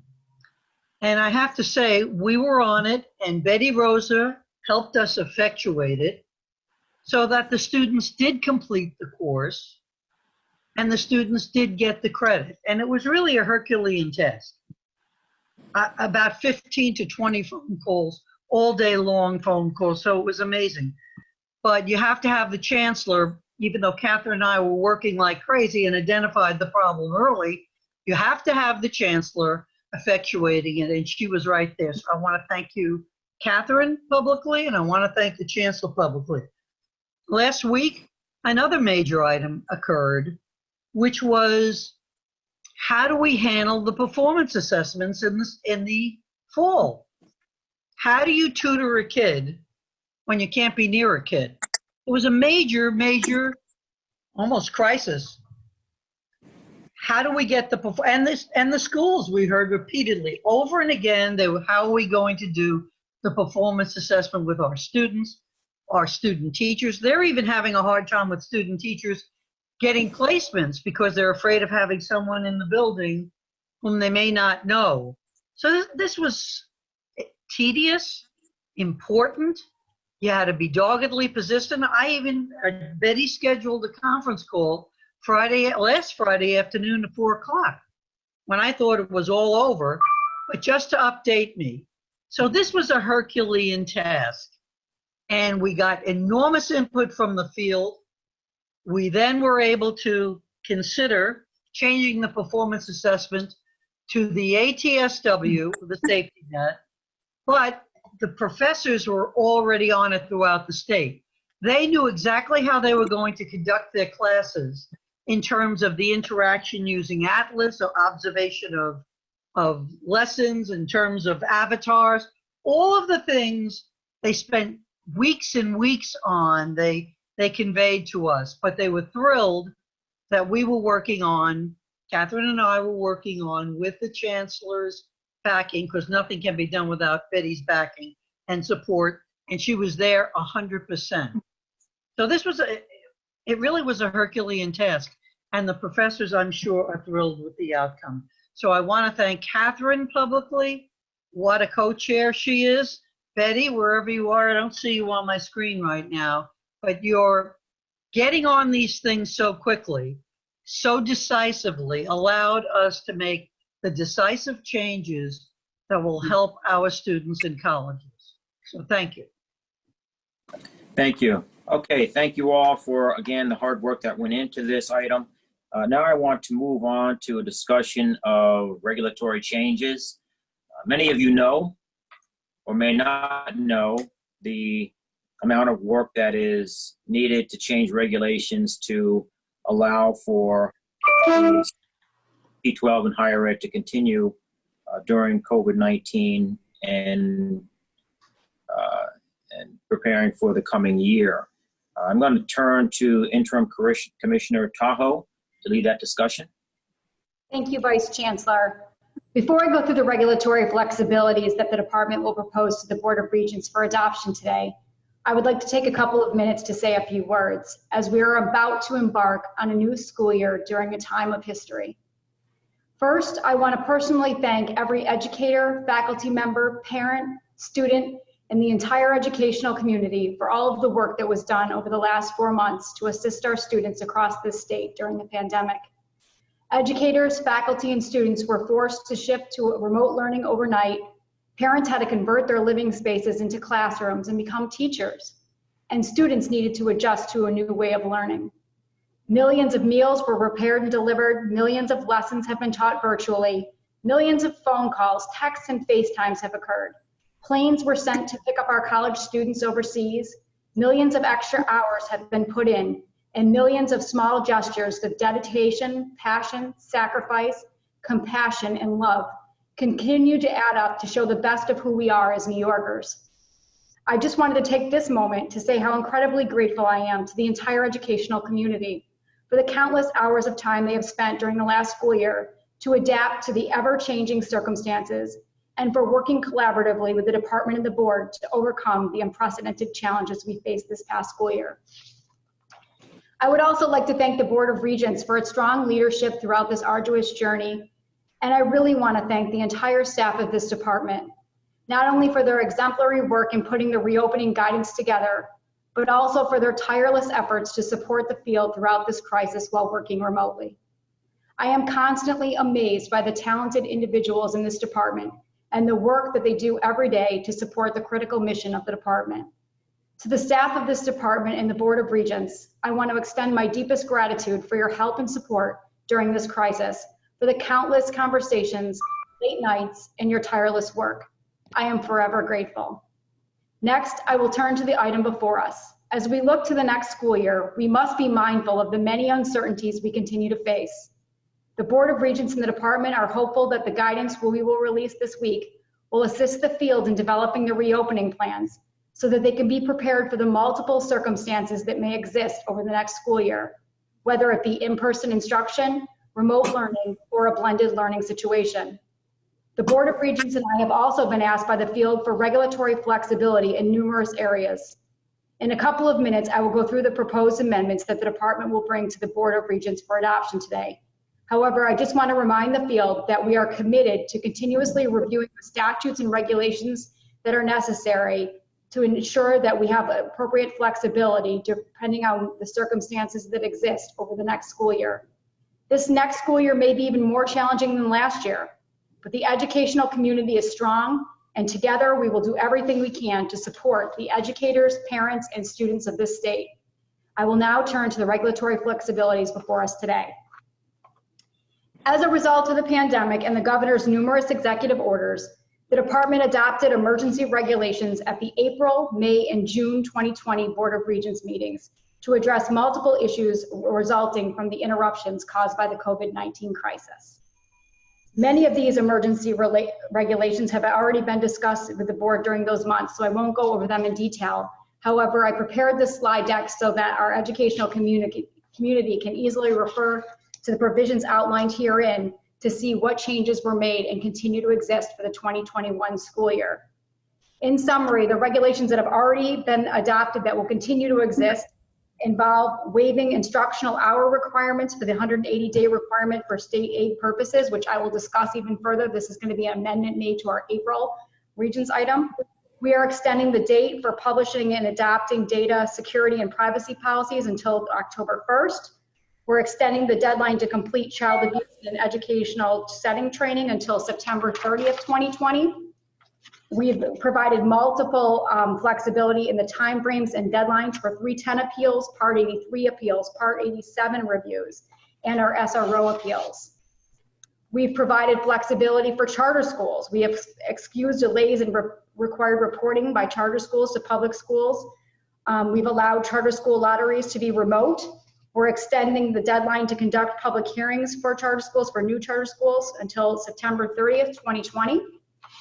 In the Office of Professions, we have multiple amendments that will still apply during this COVID crisis, including allowing the department to waive the continuous experience requirements for speech language pathology, audiology, and occupational therapy, allowing the department to accept CPA examination scores beyond the 18-month examination window, allowing the department to modify professional education program requirements if they can't be met due to the crisis, allowing the department to accept alternative means to satisfy the in-person supervision experience requirements for licensed clinical social work, licensed master social work, mental health counseling, marriage and family counseling, creative arts therapy, and psychoanalysis if in-person supervision cannot be completed due to the pandemic.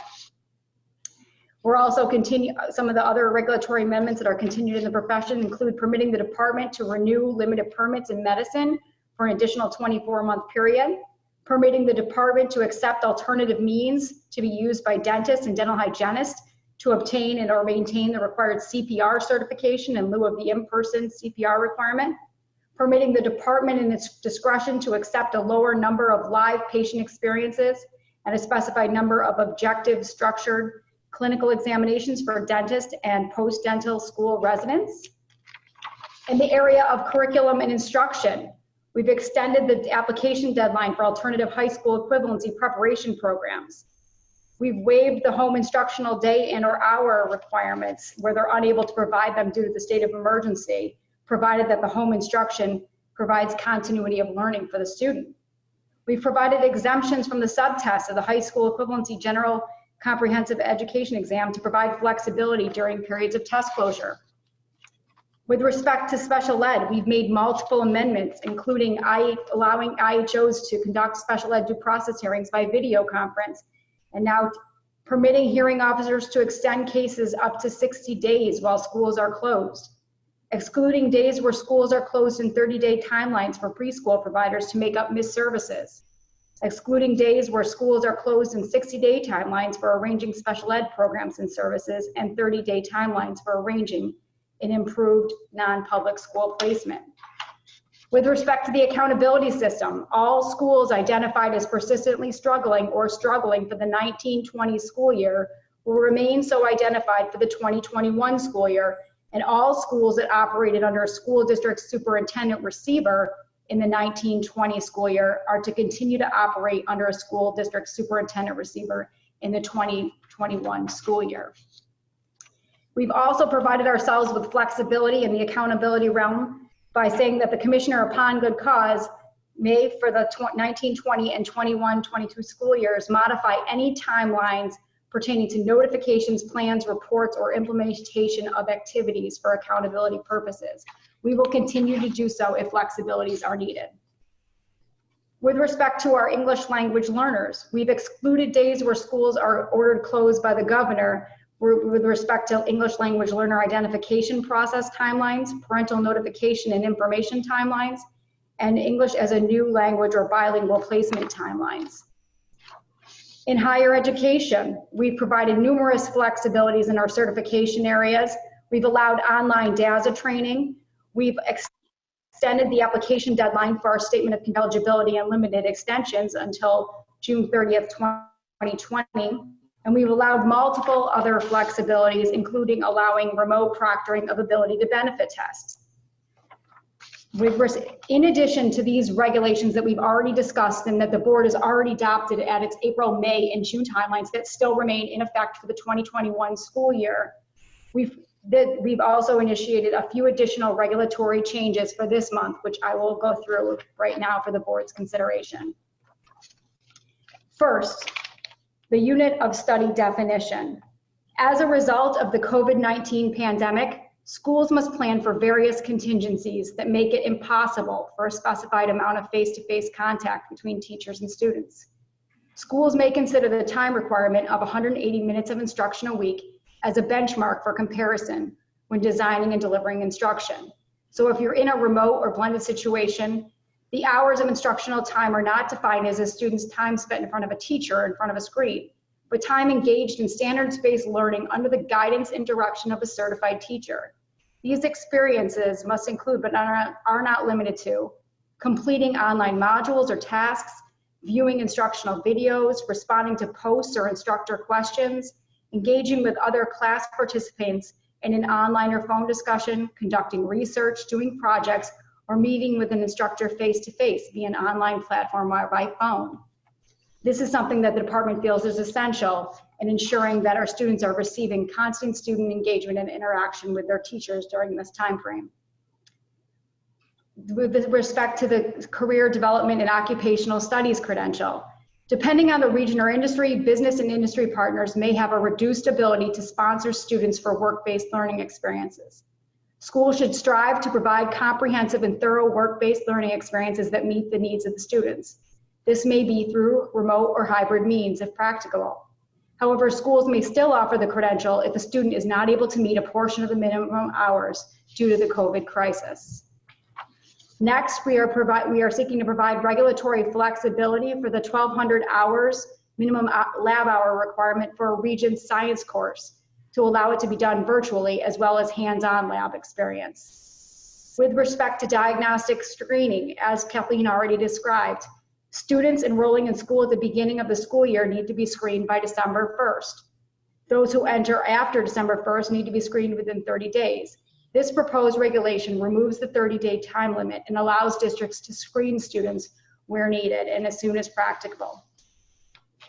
With respect to early learning, as Kim explained earlier, existing regulations call for pre-K classrooms of any number of up to 18 students to be served by one teacher plus one paraprofessional. This is required of even small class sizes. This proposed amendment would permit smaller classes to be served by and no paraprofessional. This would allow 10 or fewer 3-year-olds or 12 or fewer 4-year-olds within New York City, one teacher, and then 7 or fewer 3-year-olds or 8 or fewer 4-year-olds outside of New York City to have one teacher. These ratios are aligned to the staffing requirements in New York City set by the city's Department of Health and Mental Hygiene, and for the rest of the state by the New York State Office of Children and Family Services. This will provide districts with much needed flexibility. In addition to these flexibilities, we have also seeking to amend the commissioner's regulations relating to written notice of intention to instruct at home. The commissioner's regulations currently require that written notice of intention to instruct at home be done by July 1st. This will extend this until August 1st, 2020. The commissioner's regulations, we are also seeking a commissioner's regulation to amend school bus drills to provide that for the, right now it requires that for the first school bus drill must be conducted during the first 7 days of school. This amendment would exclude any days where school is closed pursuant to an executive order of the governor for the fall term of the 2021 school year. So those first days would be pushed out if school was closed any of those first 7 days. With respect to higher education, we are actually asking for additional flexibility with respect to the incidental teaching to allow more flexibility for our school districts. As mentioned by Laura Glass earlier, currently the commissioner's regulations allows a superintendent of schools to assign certified teachers to teach a subject not covered by their certificate for a period not to exceed 5 classroom hours. This proposed amendment would extend that to 10 classroom hours a week when no certified or qualified teachers are available after extensive and documented recruitment. We are also asking for an amendment to the substitute teacher reg to allow substitute teachers who do not hold a valid certificate and who are not working towards certification, but who do hold a high school diploma or its equivalent, to be employed by a school district or BOCES beyond the 40-day limit for up to 90 days in extreme circumstances under specified conditions during the period of the state of emergency. We are also, as Bill Murphy mentioned earlier, and many of our colleges are looking to close school before Thanksgiving because of the pandemic. This regulation would be an amendment to CAP regulations to provide that for the 2021 academic year, the student shall be considered full-time and part-time where the student is unable to roll in credit-bearing courses for at least 15 weeks and would instead allow a minimum of 12 weeks for a semester. So a shortened semester, but they still have to meet all the semester hour requirements. Next, we have regulatory amendments in the special education field. The first regulatory amendment would be to allow regulations so that no individual psychological evaluation for an initial evaluation will be required if schools are closed pursuant to an executive order of the governor and students are learning remotely, unless it is determined necessary by a school psychologist. The proposed amendments also allow schools that are closed pursuant to an executive order of the governor and where students are learning remotely, that an observation will only be a required component for an initial evaluation where determined appropriate by the Committee on Preschool Special Education or Committee on Special Education. Classroom observations would continue to be a required component of an initial evaluation for students suspected as having a learning disability. For our ELLs, we are asking for proposed regulatory flexibility to provide that days during a school closure ordered pursuant to an executive order of the governor shall not count toward the calculation of less than 12 months for identifying ELL students with inconsistent interrupted formal education. We are also asking for flexibility to provide that an individual interview for the identification process to determine if the student is an ELL to be waived where a school district can document that video conferencing was used to remotely conduct an individual interview during the school closure. In such cases, qualified personnel will review the previously completed home language questionnaire with the parent or person in parental relation.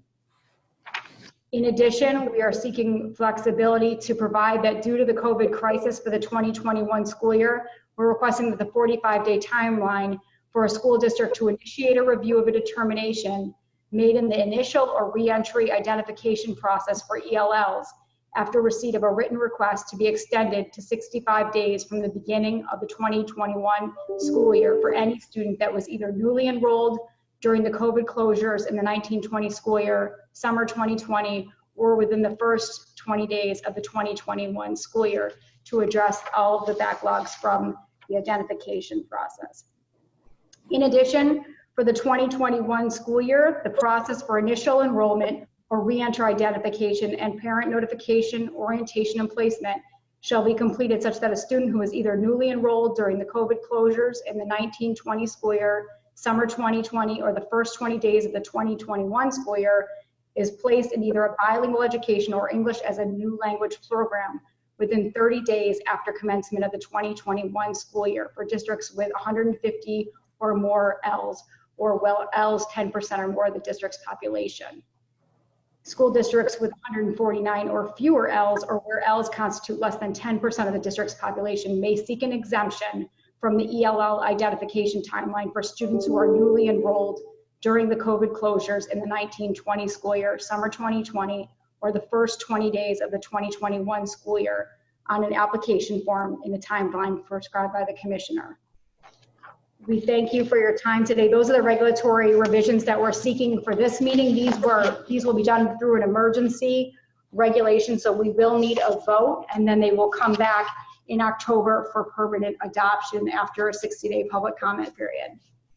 So Aaron, I will turn it to you or for questions, Vice Chancellor. I'll move the item. Is there a second? I'll second. Any discussion before the vote? Aaron, I see no hands raised, so I will allow you to call the roll. Thank you, Vice Chancellor and Regent Young, for the motion. And this will be the first of 4 regulatory actions to implement these changes. The first 3 are by individual votes on the next 3 items, and the 4th is a prior COVID item that is being carried forward on the consent agenda. So on the first, item BRA8, we have a motion and a second. Regent Tillis, your vote, sir? Yes. Regent Young? Yes. Regent Sia? Yes. Regent Norwood? Aye. Regent Cashin? Yes. Regent Cottrell? Yes. Regent Finn? Aye. Regent Chin? Aye. Regent Odekirk?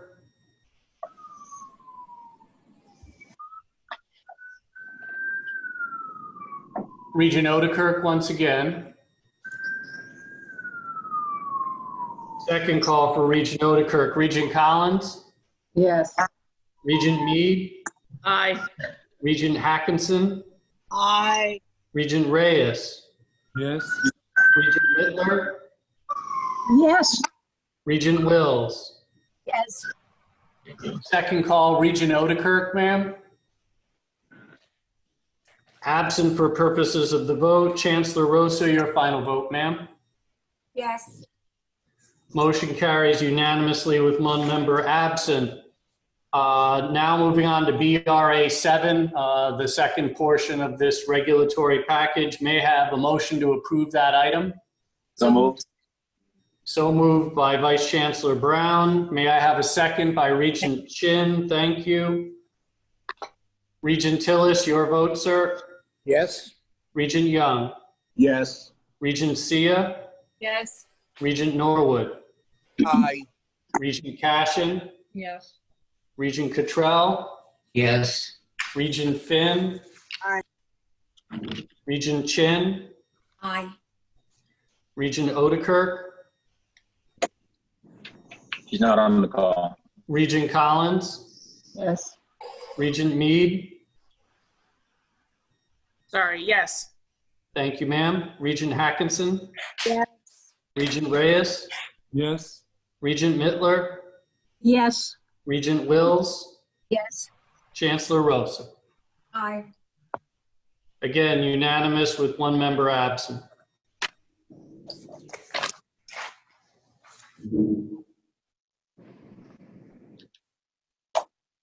Final item on this package for an individual vote is BRA 5. May I have a motion to approve? So moved. Thank you, Vice Chancellor. Second? Second. Second, Regent Sia. Vice Chancellor, your vote? Yes. Regent Tillis. Yes. Regent Young. Yes. Regent Sia. Yes. Regent Norwood. Aye. Regent Cashin. Yes. Regent Cottrell. Yes. Regent Finn. Aye. Regent Chin. Aye. Regent Odekirk remains absent. Regent Collins. Yes. Regent Meade. Yes. Regent Hackinson. Yes. Regent Reyes. Yes. Regent Mittler. Yes. Regent Wills. Yes. Chancellor Rosa. Aye. Thank you. Same result as the past three. That concludes that package of items. Thank you, Aaron. I believe that we have 3 other action items concerning regulatory changes, and I believe that they all pertain to charter schools. So I will call upon David Frank and Allison. Good afternoon, everyone. I'm starting with item A3. So at the June Regents meeting, the board voted to implement new fiscal transparency requirements for district schools under the Every Student Succeeds Act, affectionately known as ESSA.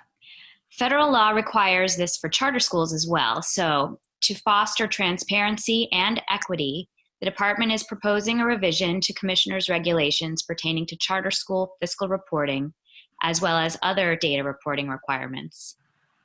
You may recall we brought this as a discussion item in January. And since then, David and Brian and their offices have been working with the field, convening an advisory group and soliciting public feedback on these proposed requirements. We are developing charter school specific guidance to ensure smooth implementation. To conform with the operational calendar of charter schools, their first ESSA fiscal transparency data reports will be due in the beginning of November of this year, using the same portal where district schools report this information. Brian and his team will publish the data on the SED website shortly thereafter. The department is also proposing to update charter school data reporting regulations, which were last updated under No Child Left Behind. These proposed regulations will reflect ESSA requirements as well as updated SED data collection systems. So I'm going to stop there. This is A3. Thank you, Allison. I see one question and perhaps— My hand is up, yes. My hand is up. Regent Collins, you want to ask your question now? Yes. The advisory group that David was working with, would you please send me a copy of the advisory council's list that was working on this piece? And this started some time ago, and I didn't know that there was an advisory council that was working on this. And this is a very important piece. And I'm surprised that this hasn't come up before, the transparency that this is supposed to be able to capture for the charter schools. I probably would have asked to include data regarding incidents that occurs on those campuses. And I don't see that listed in here. It may be here, but I don't see that in here. That's all I have on that, but I would like to see the advisory council that advised him on the transparencies that are listed in DR3. Thank you. Thank you. Allison, you want to speak to that? I would say certainly we will provide you with that list. And as for the inclusion of data on incidents, I would ask if David can speak to that question. Thank you, Regent Collins. We are, so not related to ESSA fiscal transparency, but starting on page 5 of your Regents item are the amendments to the regulations. And we are adding things like student suspension data, as well as... I saw that suspension data. I haven't seen that anywhere in any document. And that was good to see that there. But incident, I'm talking about other incidents, and maybe I don't know, ESSA is not requesting that? So we can connect with other parts of the department, including Kathleen DiCataldo, to get you the data that you need from the charter schools that we're collecting for schools across the state. All right. Okay. Thank you. You're welcome. Thank you. Aaron, there are no further hands up, so you want to call the question? Thank you. May I have a motion to approve this item BRA3, please? So moved.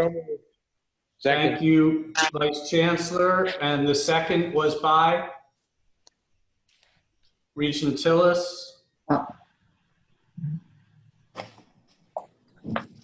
Okay, for formality's sake, Vice Chancellor, your vote.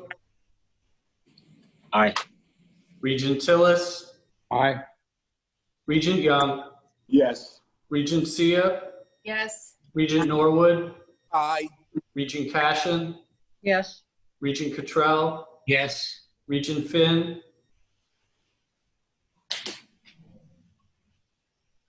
Second call for Regent Finn. Regent Chin. Aye. Regent Odekirk. Second call, sorry, Regent Collins.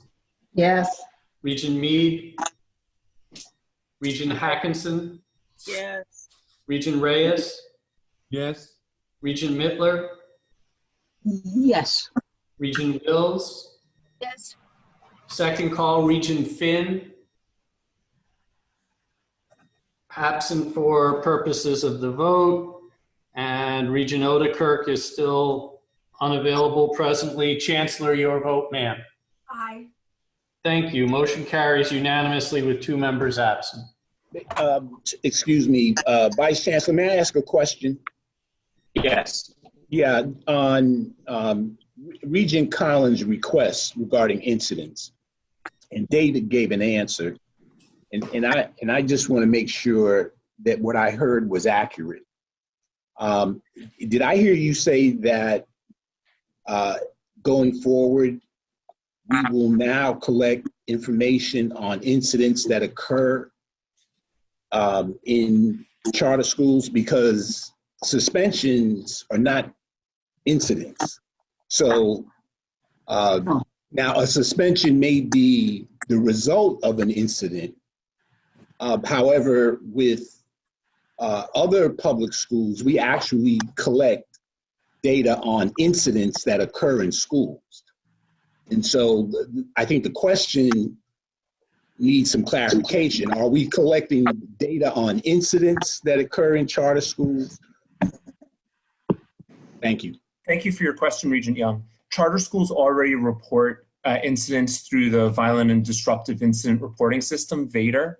And I can connect with Kathleen to, if Kathleen wants to expand upon that. I just wanted to correct the name. So we changed the name a couple years ago to the School Safety and Educational Climate Reporting System. And it incorporates both what used to be VADR, so the Violent and Disruptive Incidents, and also the DASA reporting. That was all, David. But that information is available publicly. For charter schools as well. Yes.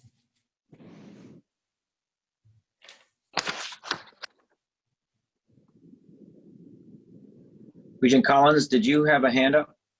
Yes, I did for a minute there, but it's been clarified. Everything's been clarified. Okay, thank you.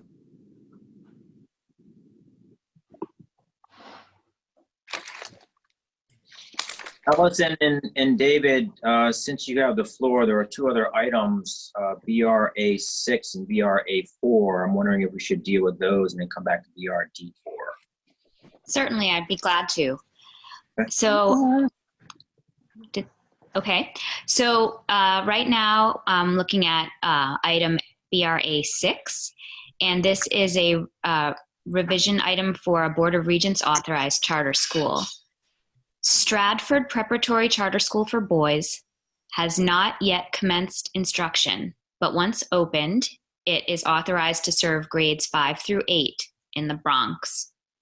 And they are seeking a revision to replace their partner, the School Empowerment Network, with BRIC Education Network Incorporated, which will serve as the school's comprehensive management service provider. We spoke with Chancellor Rosa, who is the regent for this region, and she did not express an objection. The requested revision will have no bearing on the number of students being served by this charter school, which will not change, nor will it impact the number of charters available for issuance in New York City or the state. And I will pause here on this one.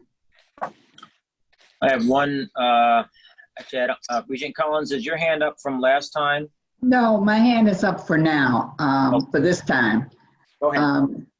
I wanted to know, and I think this is something that we should really consider putting somewhere on the applications. The first year that these charter schools were chartered and started offering, because now we're having charters move from one organization to another organization.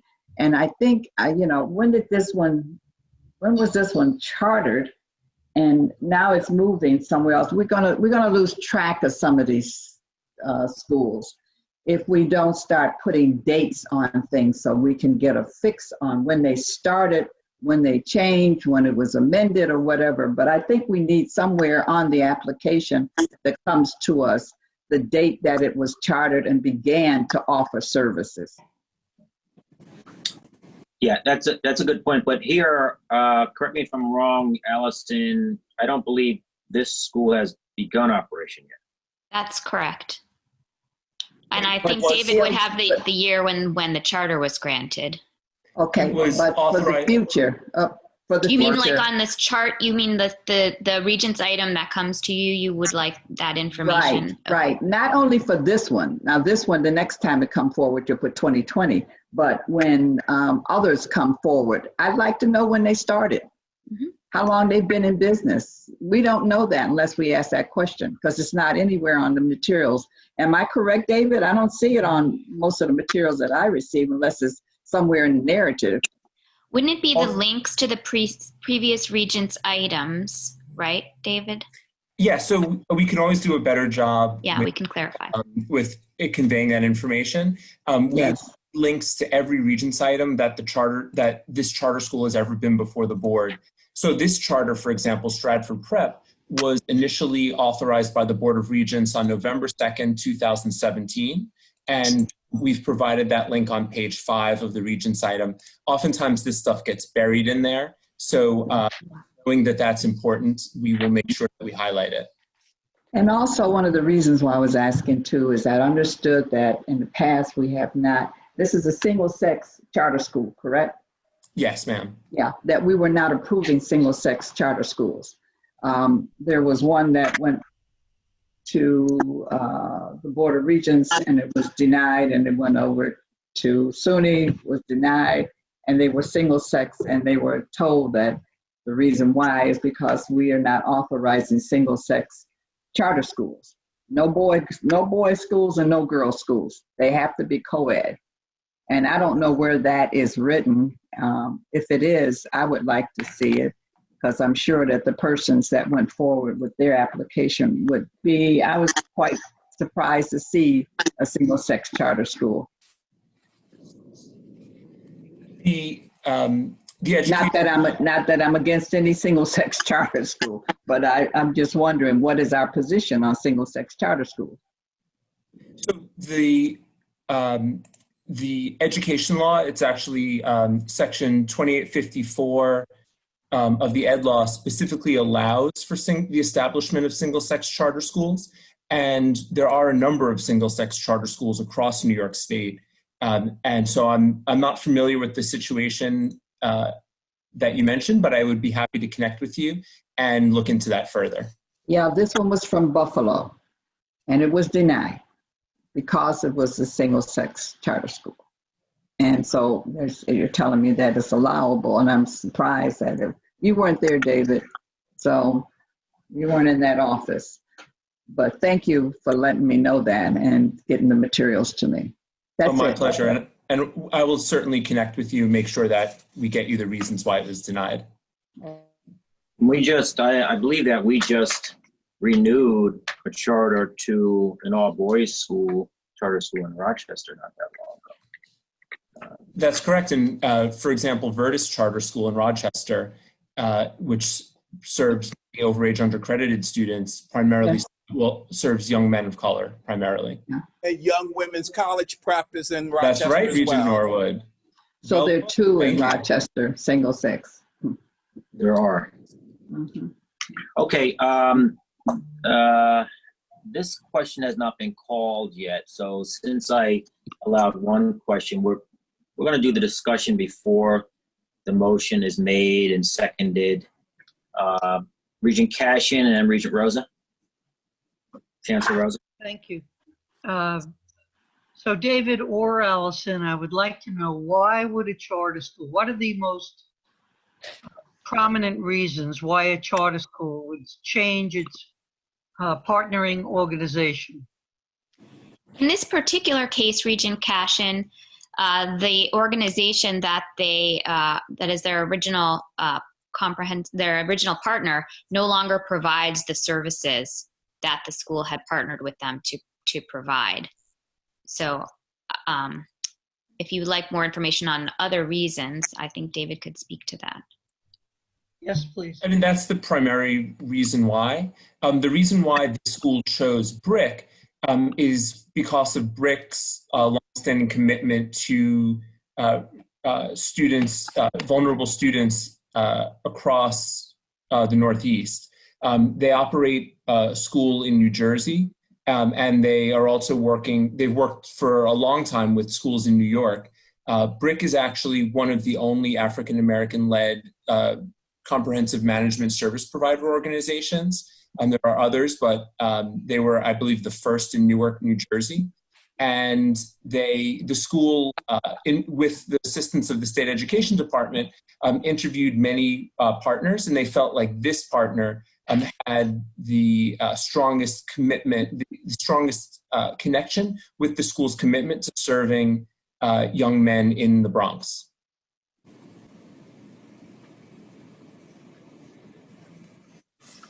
Thank you. Aaron, you want to call the question? Vice Chancellor, you forgot. It's okay. Oh, I'm sorry. I'm sorry. But the good news, the good news is, you lowered your own hand before I got to you. So no, it's fine. The reason I lowered it, the reason I lowered it is because David knows that one of the considerations was when, we always want a school to have a partner. That is really, really important to us. This one in particular, because of the record, not only as one of the few African-American groups, but also the knowledge base about struggling students. And that was particularly one of the considerations why I had no objection to the fact that it was really matching up a management team with a population that they had worked with and had representation in terms of the diversity. So thank you. Thank you. All right. Thank you, Vice Chancellor. May I have a motion to approve the item with respect to Stratford Preparatory Charter School for Boys? So moved. Second. Thank you, Vice Chancellor. May I have a second? Second by Regent Chin. Vice Chancellor, your vote for the record? Yes. Regent Tillis? Yes. Regent Young? Yes. Regent Sia, Yes. Regent Norwood, Aye. Regent Cashin, Yes. Regent Cottrell, Yes. Regent Finn, Aye. Regent Chin, Aye. Regent Odekirk back online. Absent. Regent Collins, Abstain. Regent Mead, Yes. Regent Hackinson, Yes. Regent Reyes, Yes. Regent Mittler, Yes. Regent Wills, Yes. Chancellor Rosa. Yes. Motion carries. One absent for the vote, one abstention. Thank you. Thank you. Next, we have an item concerning New York City DOE. Yes, this is item A4, a charter revision recommendation from the New York City Department of Education Chancellor. This is for Bronx Lighthouse Charter School, which currently serves grades kindergarten through 12 in New York City Community School District 12 in the Bronx. And they are seeking a revision to end their relationship with Lighthouse Academies Incorporated and to change the name of their school to Pharos Academy Charter School. Again, we did speak with Chancellor Rosa, who is the regent for this region, and she did not express an objection. And once again, this requested revision will have no bearing on the number of students being served by this charter school, which will not change, nor will it impact the number of charters available for issuance in New York City or the state. If this revision is granted by the Board of Regents, the school will begin partnering with organizations they have already identified to provide organizational scaffolding for the school as it transitions from a network to an independent charter. The school already brought academic services in-house a few years ago, and the result was increased academic performance for the students of this school. And so the goal of this proposed revision is to increase and foster local voice for the students, families, and communities served. And I'll pause here. Thank you, Allison. I know there's one question, but before that, can you tell us how this school has been performing? Yes, David, do you have the data in front of you? I do. So this is actually a school that over the past few years, they've actually distanced themselves from Lighthouse Academies, which was a CMO from Florida. They were based in Florida. And once the school took those academic responsibilities in-house, they've actually had very strong positive growth over the past few years. And the school, in both ELA and math, and for students with disabilities, English language learners, and economically disadvantaged students, is now not only above the district average, and they're in Community School District 12, but for math, they're above the state average for their students, and they're like a hair above the state average for English language arts. And then for the subgroups, they're above both the district and state across the board. So this school really is an academic success. And in terms of demographics, they serve a comparable number of economically disadvantaged students compared to District 12. They serve slightly fewer students with disabilities and English language learners, but now that they have a redoubled commitment to the community and they're now being run by the community for the community, you can see, if you look at page 8 of your Regents item, that over the years they've actually been increasing the number of students with disabilities and English language learners. And both our office at State Ed as well as the New York City DOE expect that by the time this school comes back for renewal, they will have reduced that gap. So they're on very sound footing. Good. That's good to know, especially moving to community run. Usually that's not the case we've seen. All right. I know there's a couple of questions, Regent Tillis and Regent Mittler, and then we'll call the vote. And mine's very quick, and you might have answered it. I was just wondering if this Lighthouse organization that it's moving away from had anything to do with the Lighthouse Services to the Blind here in New York. No, sir. It's a completely different organization. Thank you. All right. One other question, Regent Mittler. Yeah, I didn't know the new name choice. Are they going to stay partnered with whoever they're partnered with, and does that name have any significance? That's a good question, Regent Mittler. They have found other partners within the community, local community support organizations that they'll now work with, both academically, fiscally, and operationally. And so they're not removing all of the scaffolds, but they are making a move towards community control. And then in terms of the name, my understanding after speaking to the New York City DOE is that name came out of a community engagement process where they spoke to both students as well as community members, and that was the name they chose, they settled on. Okay, thank you. All right, this is an action item. Aaron? Thank you, Vice Chancellor. May I have a motion to approve item A4 regarding Bronx Lighthouse to be hereinafter referred to as Pharos Academy Charter School? So moved. I have so moved by Regent Cottrell and a second by? Second. Regent Hackinson. Vice Chancellor Brown, your vote, sir? Yes. Regent Tillis? Yes. Regent Young? Yes. Regent Sia?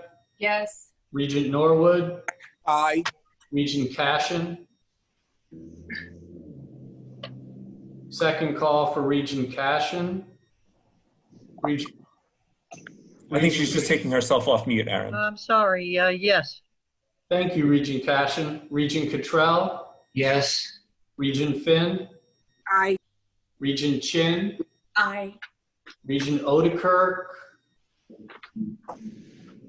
Absent for the vote. Regent Collins? Abstain?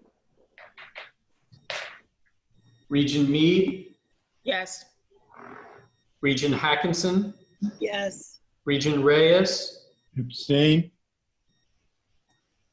Regent Mittler? Yes. Regent Wills? Yes. And Chancellor Rosa, please. Aye.